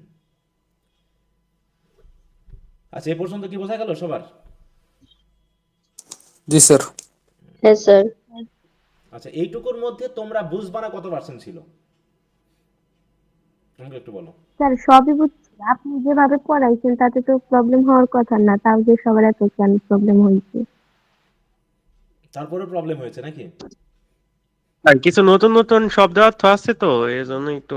শব্দ অর্থের জন্য ডিকশনারি খুঁজবা নাকি সেটাও আমাকে বুঝে দিতে হবে? বলো, তোমরা যে জন্ম থেকে শব্দার্থ শিখে এসেছো এটা যদি মনে করো তাহলে কি হবে বলো? অথবা ফার্স্ট ইয়ারে তুমি সব শব্দের সাথে পরিচিত হয়ে গেছো, এরপর থেকে আর তোমার কাছে কোনো নতুন শব্দ আসবে না, এটা মনে করলে হবে? হুম, নাকি নতুন শব্দ আসলে তোমাকে ডিকশনারি ঘেটে ঘেটে একটু জি শিখতে স্যার, হবে? নতুন নতুন শব্দ শিখতে হবে। হ্যাঁ, নতুন শব্দ আসা মানে তোমার একটা আনন্দের বিষয় যে আমি নতুন শব্দ একটা নতুন শিখতে যাচ্ছি আজকে। এটা যদি মনে না করো দূর নতুন শব্দ আসতেছে প্রতিনিয়ত, আরে বাবা আমরা 15-20 বছর ধরেই পড়াশোনা করে এখনো নতুন শব্দ আসে, আর তুমি 1 বছর পার না করতেই তুমি নতুন শব্দ নিয়ে হতাশ হয়ে যাচ্ছ। হ্যাঁ, তাহলে হবে বলো? এটা হচ্ছে একটা প্রতিযোগিতা, ঠিক আছে? পড়াশোনাটা কি একটা প্রতিযোগিতা, কিন্তু এটা একটা রেস। এই রেসে অনেকেই শুরু করেছিল দৌড়, অনেকেই অলরেডি ফার্স্ট ইয়ারে পরীক্ষা দিয়েছে, এর ভিতরে কমপক্ষে 30% রেসে পিছনে পড়ে যাবে। সেকেন্ড ইয়ারে পরীক্ষা দিবে, সেখানে 30% রেসে চলে যাবে, ঠিক আছে? তো এইভাবে করে থার্ড ইয়ারে গিয়ে আরো 30% যাবে, গিয়ে শেষে আর 10% থাকবে যারা ফোর্থ ইয়ারটা শেষ করবে। এই রেসে দৌড় দেওয়ার জন্য তোমার যে একটা দম দরকার, হ্যাঁ, তোমার যে একটা সাহস দরকার, তোমার যে একটা পরিশ্রম দরকার, এই তিনটার যদি প্রচেষ্টা না থাকে তাহলে তুমি একসময় পিছিয়ে পড়বে, কারণ তুমি প্রতিনিয়ত ভয় পাইতে থাকবা। আর এইখানে সবচেয়ে বড় হাতিয়ার হচ্ছে এই তিনটা জিনিস। একটা তোমার দম থাকতে হবে। দম মানে কি, আমি এটা পড়েই ছাড়বো, এটা আমি দেখেই ছাড়বো, আর তুমি পারতেছো না, দূর থাক না, এত কষ্ট করছে কে, এত পড়াশোনা করে কে বড়লোক হয়েছে, এত ইয়া করে কে হয়েছে। হ্যাঁ, এই তুমি একটা উদাহরণ হয়ে দাঁড়াবা যে এত পড়াশোনা করে কে বড়লোক হয়েছে, কারণ তুমি পড়াশোনা করতেছো, পড়াশোনা করছো না, এবং তুমি অনেকের কাছে উদাহরণ হবা যে তুমি পড়াশোনা করনি, মানে পড়াশোনা করছো কিন্তু পারোনি, অতএব সবাই ভাববে যে ওই পারেনি, আমি কেমন করে পারবো? হুম, কারণ কি পারা স্টুডেন্টের সংখ্যা 10%, এই 10% ঢুকতে হবে, ব্যাপক পরিশ্রম করতে হবে, ঠিক আছে? আচ্ছা যাও এবার ট্র্যাজেডি অফ ক্যারেক্টার দেখি। তাহলে ট্র্যাজেডি অফ ক্যারেক্টার মানে এবার হচ্ছে এডিপাসের দিক থেকে কি কি পেলাম আমরা দেখি। হচ্ছে while often discuss as a tragedy of fate, তাহলে ট্র্যাজেডি অফ ফেট হিসাবে যখন বর্ণনা করছে, it is equally compelling to view the play as a tragedy of character, তখন এটাও একইভাবে জরুরি। কম্পেলিং মানে কি, জরুরি, যে নাটকটাকে আমাদেরকে ট্র্যাজেডি অফ ক্যারেক্টার হিসাবেও দেখতে হবে। কিভাবে দেখো, Oedipus downfall is not solely the result of predestined destiny, এটা শুধুমাত্র যে তার ভাগ্যের জন্যই এটা হয়েছে তেমন না, but is significantly influence by his own traits. Trait মানে কি, বৈশিষ্ট্য, তার নিজস্ব কিছু কোয়ালিটি বা বৈশিষ্ট্যের জন্য এটা ব্যাপকভাবে ইনফ্লুয়েন্সড হয়েছে। কেমন, তার হিউব্রিস, দেখো এখানে ওটা আসা আছে কিন্তু, ঠিক আছে? তারপরে ইম্পালসিভনেস, আবেগ তাড়িত হওয়া, and relentless pursuit of the truth. হ্যাঁ, এবং সে প্রতিনিয়ত পারসুট করতেছে কিন্তু সত্যটা কোনটা সেটাকে স্বীকার করতেছে না। দেখো, তুমি আমাকে বলতেছো যে স্যার এটা কি ঠিক, আমি বলতেছি হ্যাঁ ঠিক, কিন্তু তুমি বিশ্বাস করতেছো না। তাহলে এইভাবে কি তোমাকে আমি সত্য দেখাতে পারবো? বলো। তুমি টাইরিসিয়াসকে বলতেছো সত্য বলেন, সে সত্য বলতেছে কিন্তু তুমি সেটা স্বীকার করে নিচ্ছ না। তাহলে টাইরিসিয়াস এছাড়া কি সত্য বলবে? কি বলা তার পক্ষে সম্ভব? সত্য বলো। সে চাচ্ছে জোর করে, ইডিপাস কি চাচ্ছে? জোর করে চাচ্ছে যেন টাইরিসিয়াস বলে যে সে দোষী না, অন্য কেউ দোষী। টাইরিসিয়াস তো বলছেই যে তুমি দোষী, কিন্তু ততবারই সে বুঝে মানে ভুল বুঝতেছে যে টাইরিসিয়াস হয়তো হিংসা করে ক্রিয়নের সাথে হাত মিলিয়ে হয়তো তার এই রাজ্য কেড়ে নিতে চাচ্ছে। তাহলে কিভাবে তার সত্য খোঁজা হলো? সে তো মিথ্যার মধ্যে বসবাস স্যার করে। তাকে তো তারা বললো হুম হুম যে এরা তার আসল বাবা মা না, হ্যাঁ হ্যাঁ, তাও তো সে এটা বিশ্বাস করলো বিশ্বাস না। করো না। তার সেই এটাও তো তার মেসেঞ্জার কথা শেষে ছিল। আসলো, সেই শেফার্ড আসার আগ পর্যন্ত সেই মেসেঞ্জারকেও স্বীকার করে নিচ্ছে না নাকি? হ্যাঁ, কিন্তু তার ওয়াইফ তো অলরেডি বুঝে গেছে, জোকাসটা বুঝে গেছে যে কি ঘটনা ঘটে জি গেছে। স্যার। তাহলে কিভাবে সে সত্য খুঁজবে? তার মানে এটা তার নিজস্ব যুগার গাড়ি সাথে বললো যে আর খুঁজতে হবে হ্যাঁ, না। তা বলছে this qualities while admirable in certain context, বলছে মানুষের মধ্যে এগুলো একটু থাকা দরকার যে সত্য খুঁজবে, কিন্তু কিছু কিছু ক্ষেত্রে become the very elements that lead to the tragic demise. পতন, ডিমাইস মানে কি? পতন। তাকেও এই তার এই অতিরিক্ত রিলেন্টলেস বা ইম্পালসিভনেস, এগুলো তাকে তার ট্র্যাজিক মানে ফ্লর দিকে বা ট্র্যাজিক ডাউনফলের দিকে অবশ্যই লিড করবে। তাহলে প্রথম হচ্ছে কি, role of hubris in Oedipus downfall. তাহলে ইডিপাসের ডাউনফলের সবচেয়ে বড় হচ্ছে হিউব্রিস মানে প্রাইড। বলছে at the heart of Oedipus character is his hubris or excessive pride. Oedipus views himself as a saviour of Thebes, ওখান থেকেই মেনলি তার প্রাইডটা শুরু হয়েছে। Having solve the riddle of the Sphinx, তাহলে এটা ফিংসের রিডলটা সলভ করার পরে তার ভিতরে যে প্রাইডটা গড়ে উঠেছে, এটাই হচ্ছে ব্যাপার। And this confidence blinds him to his on limitation and the warnings of others. তার অন্যরা ওয়ার্নিং করছে, টাইরিসিয়াস ওয়ার্নিং দিচ্ছে, কোরাসটা ওয়ার্নিং দিচ্ছে, তার ওয়াইফ ওয়ার্নিং দিচ্ছে, কিন্তু সে অলরেডি ব্লাইন্ড হয়ে গেছে। His arrogance is evident in his confrontation with the prophet Tiresias. কি বলছে? You have your eyes but see not where you are in sin, nor where you live, nor whom you live with. টাইরিসিয়াস বলতেছে যে তুমি জানো না, তোমার চোখ থাকতে পারে কিন্তু তুমি কার সাথে বসবাস করছো, তাই তো, কোথায় তুমি আছো এবং তুমি যে পাপের ভিতরে আছো কিনা সেটা তুমি দেখতে পাচ্ছ না। এই কথা বললো, কিন্তু এডিপাস ডিসমিসেস টাইরিসিয়াস ক্রিপ্টিক ট্রুথ। ক্রিপ্টিক মানে কি? সরাসরি না, একটু ঘুরিয়ে বলা, ইনডাইরেক্ট ট্রুথ, তাই তো। অ্যান্ড অ্যাকিউজেস হিম কনস্পিরেসি, এবং তাকে দোষী করে ফেললো। Unable to fathom that he himself could be the cause of Thebes suffering, সে বুঝতেই পারতেছে না, তাই তো, সে গভীরে প্রবেশ করতে পারতেছে না এটা ভেবে যে সেও দোষী হতে পারে। This inability to see beyond his pride prevents him from recognizing the signs that point to his own guilt. হ্যাঁ, যেটা তার নিজের গিল্টের দিকে তাকে নিয়ে যাচ্ছে। তোমাদের সবচেয়ে বড় সমস্যা কি জানো? একটা সেন্টেন্সের মিনিং না বোঝার বড় সমস্যাটা হলো ক্লজ ফ্রেজ ঠিক মতো ধরতে না পারা। ঠিক আছে, ক্লজ ফ্রেজ ঠিক মতো ধরতে না পারা, এটাই। এবার হচ্ছে ইম্পালসিভনেস অ্যান্ড কুইক টেম্পার। দ্রুত সে সিদ্ধান্ত নিয়ে ফেলতেছে, দ্রুত সে কথা বলছে, দ্রুত কাউকে সে অ্যাকিউজ করে ফেলতেছে, ক্রিয়নকে বলো, টাইরিসিয়াসকে বলো। হ্যাঁ, তাই বলছে দেখো, Oedipus impulsive nature and quick temper further exacerbate his tragic situation. Exacerbate মানে কি? আরো বেশি জটিল করে ফেলা, হ্যাঁ, আরো বেশি গভীর করে ফেলা। His rashness is evident. Rash মানে কি? দ্রুততা, সে খুব দ্রুত কাউকে কিছু বলে ফেলছে। When he kills a man in a fit of road, দেখো রোড রেজ, তাহলে রাস্তায় রেগে গিয়ে সে একজনকে মেরে ফেললো খুব দ্রুত, এবং সেটা ভাবলই না, not knowing that the man is his biological father Laius. This moment of uncontrolled anger fulfils the part of the prophecy. His temper also flares in his dealing with Creon, whom he unjustly accuses of treachery, যেখানেও তাকে বিশ্বাসঘাতকতার অভিযোগ দেওয়া হয়েছে যে you are the murderer you hunt. Such impulsive acquisitions alienate his allies. Allies মানে কি? বন্ধু, বন্ধুদেরকে সে পর করে দিল। হ্যাঁ, and accelerate his path toward self destruction. Accelerate মানে কি? দ্রুত করে ফেলা, এবং তার আত্মঘাতী সিদ্ধান্তের দিকে তাকে আরো দ্রুত নিয়ে যাচ্ছে। Oedipus inability to temper his emotion, তাহলে তার ইমোশনগুলোকে একটু নিয়ন্ত্রণ করার যে ইনএবিলিটি, এটাই কি করছে? Prevents him from approaching situation. তাহলে সামনে যে সিচুয়েশন তার দিকে আসছে, হ্যাঁ, সেই দিকে যে তাকে খুব উইথ কশন মানে কি? খুব সাবধানে যে এগিয়ে যেতে হবে, এটা যেন সে করতে পারছে না। তাই বলছে দেখো যে his emotion prevent him from approaching situations with the caution and wisdom necessary to avoid tragic consequence. তার মানে একটা ট্র্যাজিক কনসিকুয়েন্সকে অ্যাভয়েড করার জন্য যে ধরনের সতর্কতা বা উইজডম নিয়ে সামনের দিকে এগিয়ে যাওয়া উচিত, সেটা নিয়ে সে এগিয়ে যেতে পারছে না। কারণ কি? সে অলরেডি তার ইমোশনকে নিয়ন্ত্রণ করতে পারছে না। ইমোশনালি সে খুবই ইম্পালসিভ, এবং ইম্পালসিভের মানে যে ফাঁদে পড়ে সে যা তা খুশি তাই যাকে তাকে বলে যাচ্ছে। এবার বলছে রিলেন্টলেস পারসুট অফ ট্রুথ, তারপর সে সত্য খুঁজতেছে।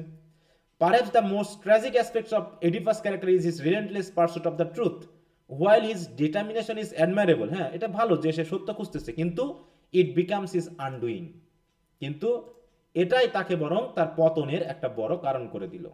Despite numerous warnings to abandon his quest for knowledge, সে তার ওয়াইফ তাকে বারবার সতর্ক করছে যে তার এই সন্ধানটা তাকে যেন না করা হয়, মানে সে যেন এটাকে বাদ দেয়, অ্যাবান্ডন করে, কিন্তু তারপরেও এডিপাস প্রেসেস অন, মানে কি জোরাজুরি করতেছে, driven by an unyielding desire to uncover the reality of his birth. বলছে I must know the whole truth, আমাকে এটা জানতেই হবে, আমার জন্মর ব্যাপারটা জানতে হবে। অতএব this unrelenting search of for knowledge coupled with his hubris, তাহলে একদিকে প্রাইড আর একদিকে হচ্ছে আনরিলেন্টিং সার্চ, এই দুটা মিলে কি হচ্ছে leads him to the devastating realization of his true identity. The tragic irony is that the very qualities that made Oedipus a great leader, তাহলে হচ্ছে তার সবচেয়ে বড় কোয়ালিটি যেটা তাকে গ্রেট লিডার বানিয়েছে সেগুলো হলো কি, হিজ ইন্টেলিজেন্স, কারেন্স অ্যান্ড ডিটারমিনেশন, এগুলোই কন্ট্রিবিউট টু হিজ ডাউনফল, যেগুলো তার পতনের ক্ষেত্রে বড় ধরনের অবদান রাখলো। তাহলে এটা হলো কি, প্রথমে আমরা দেখলাম প্রফেসি বা ফেট, তারপর দেখলাম তার নিজস্ব ক্যারেক্টার নিয়ে আলোচনা, তাই না? এবার এই দুটার সংমিশ্রণ দেখবো। দেখো interplay of fate and character, এবং ড্রামাতে কি আলাদা করে দেখানো হয়েছে নাকি নাটকের মধ্যে দুটো একসাথে ঘটছে বলো তো? নাটকের মধ্যে দুইটা একসাথে পাশাপাশি ঘটছে। আমরা এমন না যে আমরা আলোচনা করলাম প্রথমে ফেট তারপরে ক্যারেক্টার, নাটকে তো আর প্রথমে ফেট বা ক্যারেক্টার এরকম ঘটেনি, বরং দুটো একসাথে ঘটেছে, কিন্তু আমরা একটু আলাদা করে যাচাই করার চেষ্টা করলাম যে ফেট কতটুকু দায়ী, তার ক্যারেক্টার কতটুকু দায়ী। এবার বলা হচ্ছে যে নাটকে আসলে দুটো একসাথে ঘটেছে। দেখো বলছে the tragedy of Oedipus lies not solely in fate or character, তাই বলতেছে এটা শুধুমাত্র ফেট বা ক্যারেক্টারের উপর ঘটেনি, but in their intersection. Intersection মানে কি, মিল, তাই তো, দুটো সংমিশ্রণের কারণে ঘটেছে। Sophocles masterfully illustrate that while fate sets the parameters of tragedy Oedipus life, বলছে যেখানে ভাগ্য ইডিপাসের লাইফের প্যারামিটার বা মাপকাঠি সেট করে দিয়েছে, his choice within those boundaries lead to his ruin, আর ওই বাউন্ডারির মধ্যে তার আবার নিজস্ব সিদ্ধান্ত তাকে তার ধ্বংসের দিকে নিয়ে গেছে।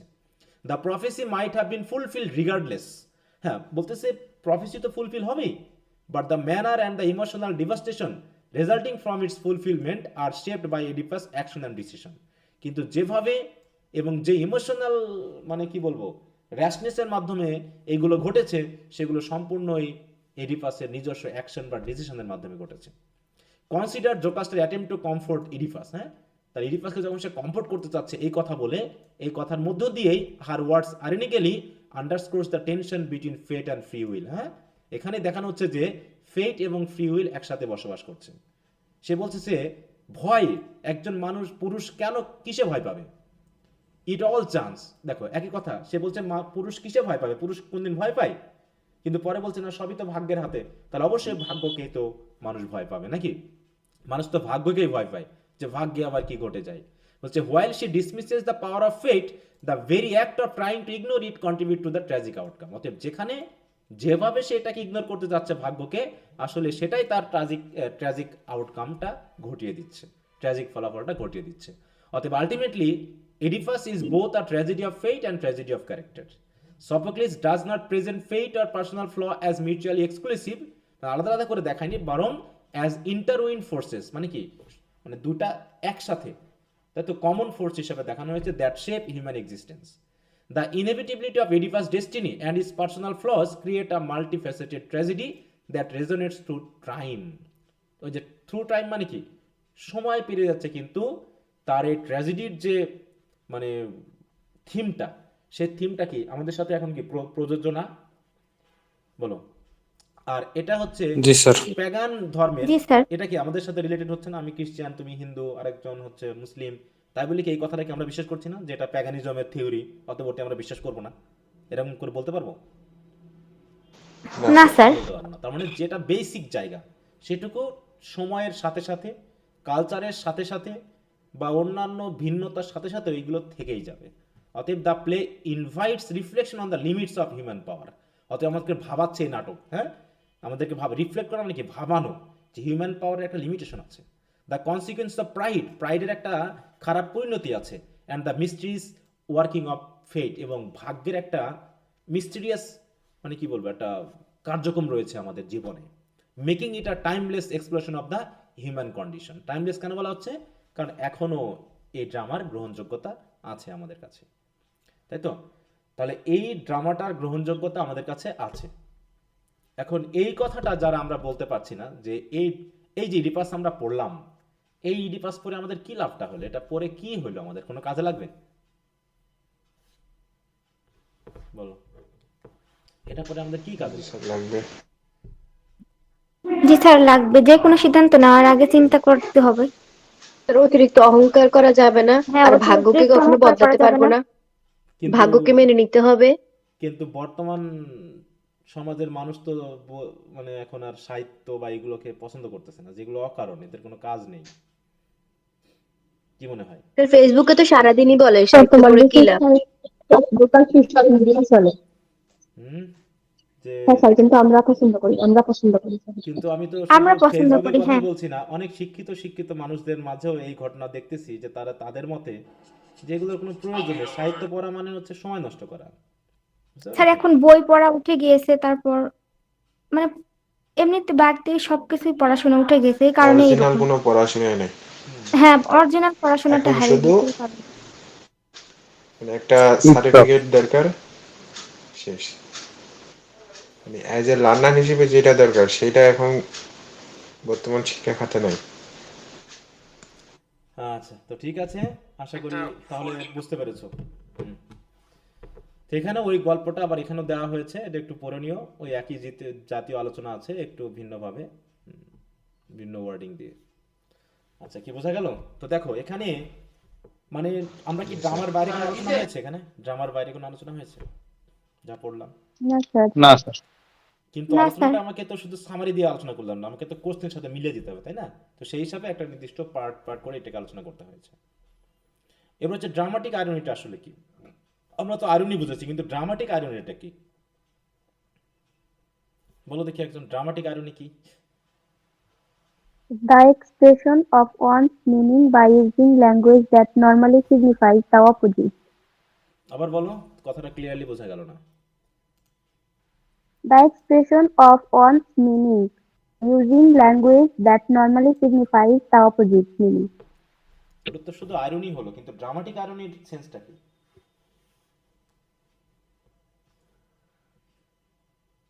বলতে পারবা? আর যেটা অডিয়েন্স জানে কিন্তু মানে কি বলা যায় ওটা, হ্যাঁ, যেটা ক্যারেক্টার জানে না আর কি। অডিয়েন্সরা জানে কিন্তু ক্যারেক্টাররা জানে না, তাই তো? আমরা তো নাটকের মোটামুটি মাঝামাঝি এসে পর্যন্ত আমরা জেনে গেছি যে এর জন্য ইডিপাস দায়ী, কিন্তু ইডিপাস কখন জানলো বিষয়টা? সে সবার শেষে। একদম শেষের দিকে, মানে একটা- সে স্বীকার করে নিল একদম হ্যাঁ, শেষের শেষের দিকে। তাহলে হচ্ছে কোথায় কোথায় ড্রামাটিক আইরনির ব্যবহার রয়েছে সেটা একটু দেখাতে হবে। ড্রামাটিক আইরনির ব্যবহারটা অনেক জায়গায় রয়েছে, যেমন সে যখন মানে করতেছে, ওই যে দোষ চাপিয়ে মানে শাস্তি চাপিয়ে দিচ্ছে। প্রথম দিকে আমরা দেখলাম না যে সে শাস্তির কথা বলছে, হ্যাঁ, যে এর জন্য দায়ী তাকে এখান থেকে বিতাড়িত করা হবে, তাই তো? তাকে মানে তাকে সে বিয়ে করতে পারবে না, এই করতে পারবে না, সেই করতে পারবে না, এই যখন বলছে তখন তো আমরা বুঝে নিচ্ছি যে আসলে শাস্তিটা কার উপরে গিয়ে বর্তাবে, কিন্তু সে জানছে না, তাই না? আবার ধরো টাইরিসিয়াসের সাথে সে যখন কথা বলছে, যে টাইরিসিয়াস বলছে যে তুমি দায়ী, ও বলছে না আমি দায়ী না, তুমি দায়ী, ঠিক আছে? অতএব আমরা তো জানি, অতএব এখানে পুরোটাই মানে মানে বলতে পারি যে 70% কথোপকথনের মধ্যে ড্রামাটিক আইরনি রয়েছে। তো দেখো এখানে কি বলছে, Oedipus Resk is one of the trilogies written by Sophocles who masterfully uses dramatic irony in his grand tragedy. হ্যাঁ, তার এই ট্র্যাজেডিতে খুব সাকসেসফুলি কি করেছে, ড্রামাটিক আইরনি ব্যবহার করেছে। It is a classical example of dramatic irony which have been a basic part of the very theme of the drama.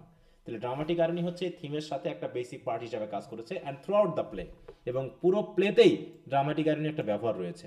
There are several instances where Sophocles uses the dramatic device to increase emphasis to a tragic fact or to the ultimate tragic outcome. তার মানে এই dramatic ডিভাইসটাকে ব্যবহার করার মাধ্যমে tragic ফ্যাক্টটাকে emphasise করতে পেরেছে এবং ultimately tragic আউটকামটাকে তুলে ধরেছে। ঠিক আছে, তারপর কি বলছে দেখুন, অ্যান্ড অ্যাজ দ্য জি স্যার। পারপাস অফ ড্রামাটিক আয়রনির পারপাস কি in creative writing is to engage the reader with the story. দেখো এখানে কিন্তু রিডার বা অডিয়েন্সকে নিয়ে চলে আসছে। তারপর ড্রামাটিক আয়রনির সবচেয়ে বড় পারপাস হলো রিডারেরা এর ভিতরে ইনক্লুড হয়ে যাচ্ছে কিনা, কারণ রিডারেরা জানে, অডিয়েন্সরা জানে, কিন্তু ক্যারেক্টার জানে না। Sophocles has been successful in dealing with this rhetorical device in this present tragedy. তার মানে এই ট্র্যাজেডিতে তিনি এটাকে সাকসেসফুলি ব্যবহার করতে পেরেছেন। এবার ড্রামাটিক আয়রনির সংজ্ঞাটা বোঝানো হচ্ছে, দেখো, dramatic irony is a literary device whereby a character's word and action are seen to be wholly contradictory to the actual situation as known to some of the other characters or to the audience. তার মানে একজন ক্যারেক্টারের word বা action স্টেজে যেমন হবে সেটা হবে সম্পূর্ণ বিপরীত। কোনটার বিপরীত? সেই অ্যাকচুয়াল সিচুয়েশনের বিপরীত, যে অ্যাকচুয়াল সিচুয়েশনটা অন্য ক্যারেক্টার বা অন্য অডিয়েন্সদের জানা। যখন মনে করো জোকাসটা জেনে গেছে যে অলরেডি প্রফেসি ফুলফিল হয়ে গেছে, তাই না? জোকাসটাও জেনে গেছে, আমরাও জেনে গেছি, কিন্তু এডিপাস তখনও জানেনি, সে এখনো খুঁজতেছে। তার মানে এটা কি তখনও এডিপাস জানেনি। এই ড্রামাটিক আয়রনি না? জি স্যার। জি স্যার। জি স্যার। বলছে Aristotle describe irony in a loftier terms as a dissembling toward the inner core of truth. Dissembling মানে কি? Dissembling মানে হচ্ছে ডিসেম্বল, মানে ভেঙ্গে চুরে ছিন্ন বিচ্ছিন্ন করে সত্যের একদম কেন্দ্রে ঢুকে পড়া। তাহলে ড্রামাটিক আয়রনির একটা ব্যবহার হলো এরকম, বলছে dramatic irony fits under this broader definition. অতএব এই যে একটা ডেফিনেশন দেওয়া হয়েছে, এটাতে ড্রামাটিক আয়রনি খুবই উপযুক্তভাবে মানে এখানে ব্যবহার করা হয়েছে। কারণ কি? Since it involves a character having a disconnection between what they perceive and reality. কারণ বাস্তবতা কি আর তারা কি পারসিভ করছে, এর ভিতরে যে ডিসকানেকশনটা ড্রামাটিক আয়রনির মাধ্যমে তৈরি করা যায়, সেটা আমাদের ভিতরে ড্রামাটিক সেন্সটাকে তৈরি করতে সাহায্য করে। Oedipus is replete with dramatic irony, বলছে প্রচুর পরিমাণে ড্রামাটিক আয়রনির ব্যবহার রয়েছে। In fact dramatic irony is found in most of the speeches and in most of the situation of this play. There are many occasions on which the audience is aware of the facts while the speaker is ignorant of those facts. Following are some examples from the tragedy to show how, where and why dramatic irony has been used. দেখানো হয়েছে। প্রথমে দেখো, the very beginning of the play marks Sophocles' use of dramatic irony when Oedipus, king of Thebes, declared, I, Oedipus, whose name is known afar. এখানে irony শুরু, dramatic irony শুরু। কিভাবে দেখো? বলছে the irony is that the audience know that he is the man who has done the most abominable crime of the patricide and incest. তাই তো? তাহলে Oedipus এখানে বলতে চেয়েছিল পজিটিভ আকারে, না, যে আমি ইডিপাস, যার নাম এই সারা বিশ্বে ছড়িয়ে আছে, তাই তো? সবাই আমার নাম জানে। হ্যাঁ, ইডিপাসের নামটা জানে, কি হিসাবে জানে? ইডিপাস কি হিসাবে ভাবলো এটা? পজিটিভ হিসাবে নাকি? তার ক্ষমতা রয়েছে, তার বুদ্ধিও রয়েছে, কিন্তু আমরা অডিয়েন্সরা তো জানি যে সে আসলে কি হিসাবে পরিচিত, নাকি? সে কি কাজটা ঘটিয়েছে? সে একটা ঘৃণ্য, জঘন্য একটা পিতৃহত্যার এবং ইনসেস্টের একটা যে অ্যাবোমিনেবল ঘৃণ্য ক্রাইম সেটা করেছে। এটা আমরা জানি, কিন্তু সে জানে না, এই কারণে সেই কথাটা বলতে পেরেছে। Again, it is also ironical when Oedipus says that he will do whatever requires, removing the distress of his citizen. অতএব তার সিটিজেনদের যে ডিস্ট্রেস, এটাকে দূর করার জন্য তার যেটা খুশি সে সেটাই করবে। কিন্তু আসলে কি সেটা করছিল? বলো, আসলে কি সেটা করছিল? না sir. But he does not know that he himself is the unclean thing that is polluting the very soil of Thebes. Another brilliant example of dramatic irony is revealed through the following lines, where he unconsciously curses himself by saying, যখন সে হয়তো কাজটা অন্যের উপরে দিচ্ছে, কিন্তু কাজটা যে ঘুরে ফিরে তার উপরে আসতেছে সেটা সে বোঝেনি। কেমন? বলছে, no matter who he may be, he is forbidden shelter and intercourse with any man in all this country over which I rule. না, মানে আমি যে দেশে শাসন করব সেই দেশের সব জায়গা থেকে সে ফরবিডেন, তাকে কোনো শেল্টার দেওয়া হবে না, সে কারো কোনো সঙ্গ পাবে না, এবং সে ব্যক্তি যেই হোক না কেন, no matter who he may be. এই কথা যখন বলছিল তখন কি আলটিমেটলি আমরা জেনে গেছি যে ইডিপাস সেই ব্যক্তি, কিন্তু ইডিপাস কি জানে? জানে না। তা হচ্ছে Das without knowing the real meaning of his words, Oedipus announces the sentence of banishment against the murderer and heightens the tragic effect of the discovery which comes toward the end of the play. অতএব আমরা তখন অপেক্ষায় আছি কখন এডিপাস নিজে জানতে পারবে যে সে দায়ী, সে এই ব্যক্তি? এটার জন্য আমরা কিন্তু অপেক্ষায় আছি কিনা বলো? আমরা ভাবতেছি যে এডিপাস কখন জানবে। আছে। হ্যাঁ, তাহলে এই যে ট্র্যাজিক ইফেক্টটা, যে ডিসকভারির যে ইফেক্টটা, যে ডিসকভারি হলেই তার ট্র্যাজেডি ঘটে যাবে, এটার জন্য কিন্তু আমরা এক ধরনের উৎসুক, আগ্রহবশত আমরা ছিলাম। এছাড়াও বলছে দেখো, the encounter between Oedipus and Tiresias is fraught with dramatic irony throughout conversation. Irony is found when Oedipus asks Tiresias help to find out the murderer of Lois while himself is the real murderer. তাহলে সে টাইরেসিয়াসের help চাচ্ছে যে খুঁজে দাও কে সেই murderer, কিন্তু আসলে সেই murderer যে সে নিজেই, সেটা তো সে জানে না। Even when Tiresias tells Oedipus you are the curse polluter of this land, এই কথাও যখন বলছে, Oedipus become angry and insult the prophet by calling him shameless, brainless, sightless, senseless sort, এই বলে সে গালাগালি করতেছে, কিন্তু এটা যে সে নিজেই। This accusation is an example of irony because the fact is that Tiresias, who is physically blind, knows the truth, while Oedipus, in spite of having normal eyesight, is totally blind to the truth. কিন্তু সে আসলে এই ট্রুথের প্রতি পুরো blind. Oedipus mocks at the blindness of Tiresias. Oedipus হাসছে, ঠাট্টা করছে টাইরেসিয়াসকে, showing his own inner blindness. There is also irony in the contrast between what Oedipus truly is and what he at this moment thinks himself to be. সে আসলে কি আর সে কিভাবে ভাবছে নিজেকে, এর মধ্যেও একটা ড্রামাটিক আইরনি রয়েছে। So Tiresias says to Oedipus, to show you what you are, who they are that call you father, যে খুব শীঘ্রই তুমি জানতে পারবে যে তুমি আসলে কে, আর যারা তোমাকে ফাদার বলছে তারাই বাকি। Even the chorus, ignorant of the facts, cannot believe what Tiresias has said about Oedipus is true.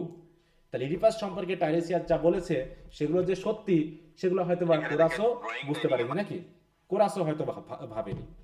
Rather dismisses the warnings and predictions of Tiresias. This is also an example of dramatic irony. এভাবে Sophocles also uses dramatic irony when Oedipus blindly accuses Creon of treachery. Creon begs Oedipus not to think him a traitor. Creon বারবার অনুরোধ করছে যে আমাকে traitor ভাবেন না, not to pass the death sentence or banishment against him. কিন্তু Oedipus, blinded by his authority and his anger, shows himself relentless. কিন্তু সে একগুঁয়ে না, সে বলছে না তোমরাই দায়ী। This situation is ironical when viewed in the light of the final scene, in which roles are reversed and it is Oedipus who becomes the supplant and Creon who is the king. শেষ পর্যন্ত ক্রিয়ন হয়ে গেল king. Jocasta also contribute to the dramatic irony of the play. Both Oedipus and Jocasta appear to be ignorant of the facts, but the audience is aware of those facts. Audience জানে, কিন্তু Oedipus এবং Jocasta কেউই জানে না। Jocasta is skeptical of the oracles, and when he hears the death of King Polybus, whom Oedipus thinks is real father, and leaves his country to avoid the oracles of prediction and incest, she exclaims by saying, where are you, divine prognostications? The man whom Oedipus has avoided all these years, lest he should kill him dead. তাহলে এতদিন এডিপাস যাকে avoid করে এসেছিল, অন্যথায় সে হয়তো তাকে হত্যা করবে এইভাবে, কিন্তু আজ সে মৃত। But by a natural death, সে খুন হয়নি, বরং স্বাভাবিকভাবে মারা গেছে। And by no acts of his, Oedipus এই কাজটা করেনি। এই কথা বলার মানে কি? এই কথা বলার মানে হলো যে ফেটকে অবজ্ঞা করছে এই জোকাসটা, তাই না? But in reality the audience is already aware of the fact that Oedipus himself is the killer of his father Laius. Even as proof of the falsity of oracles, she gives an account of what she said and husband did to the child to avoid the oracles. তাহলে ওরাকালকে avoid করার জন্য, sorry আমি একটা call ধরে নিই। Hello hello, হ্যাঁ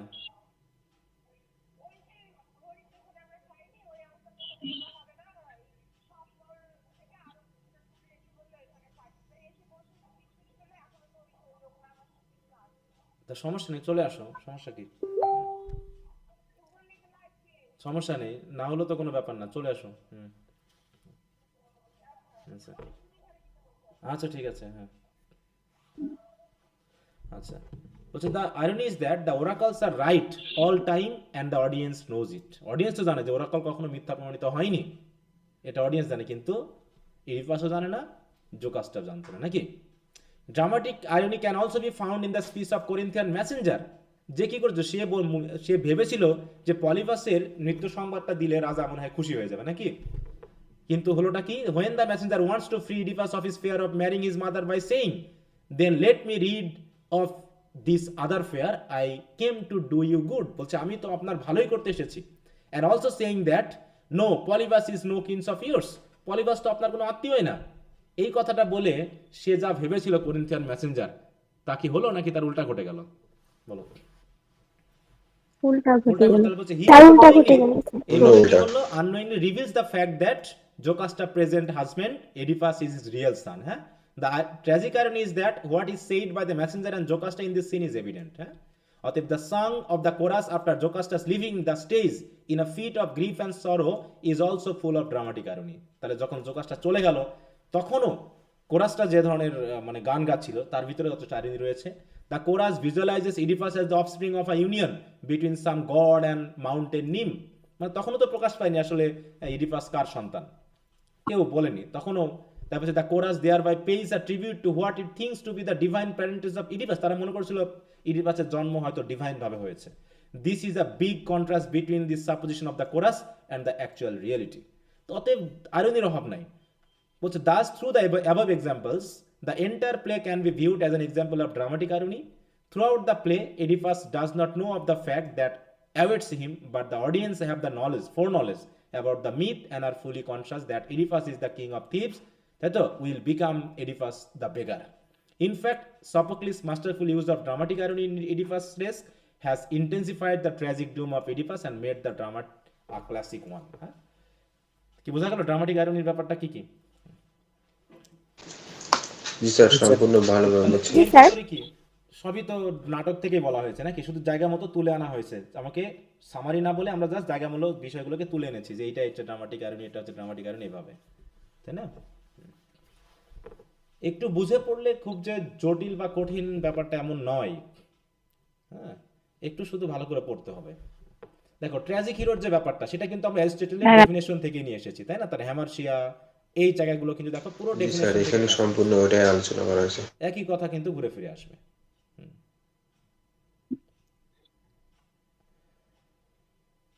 কি বোঝা গেল সবার?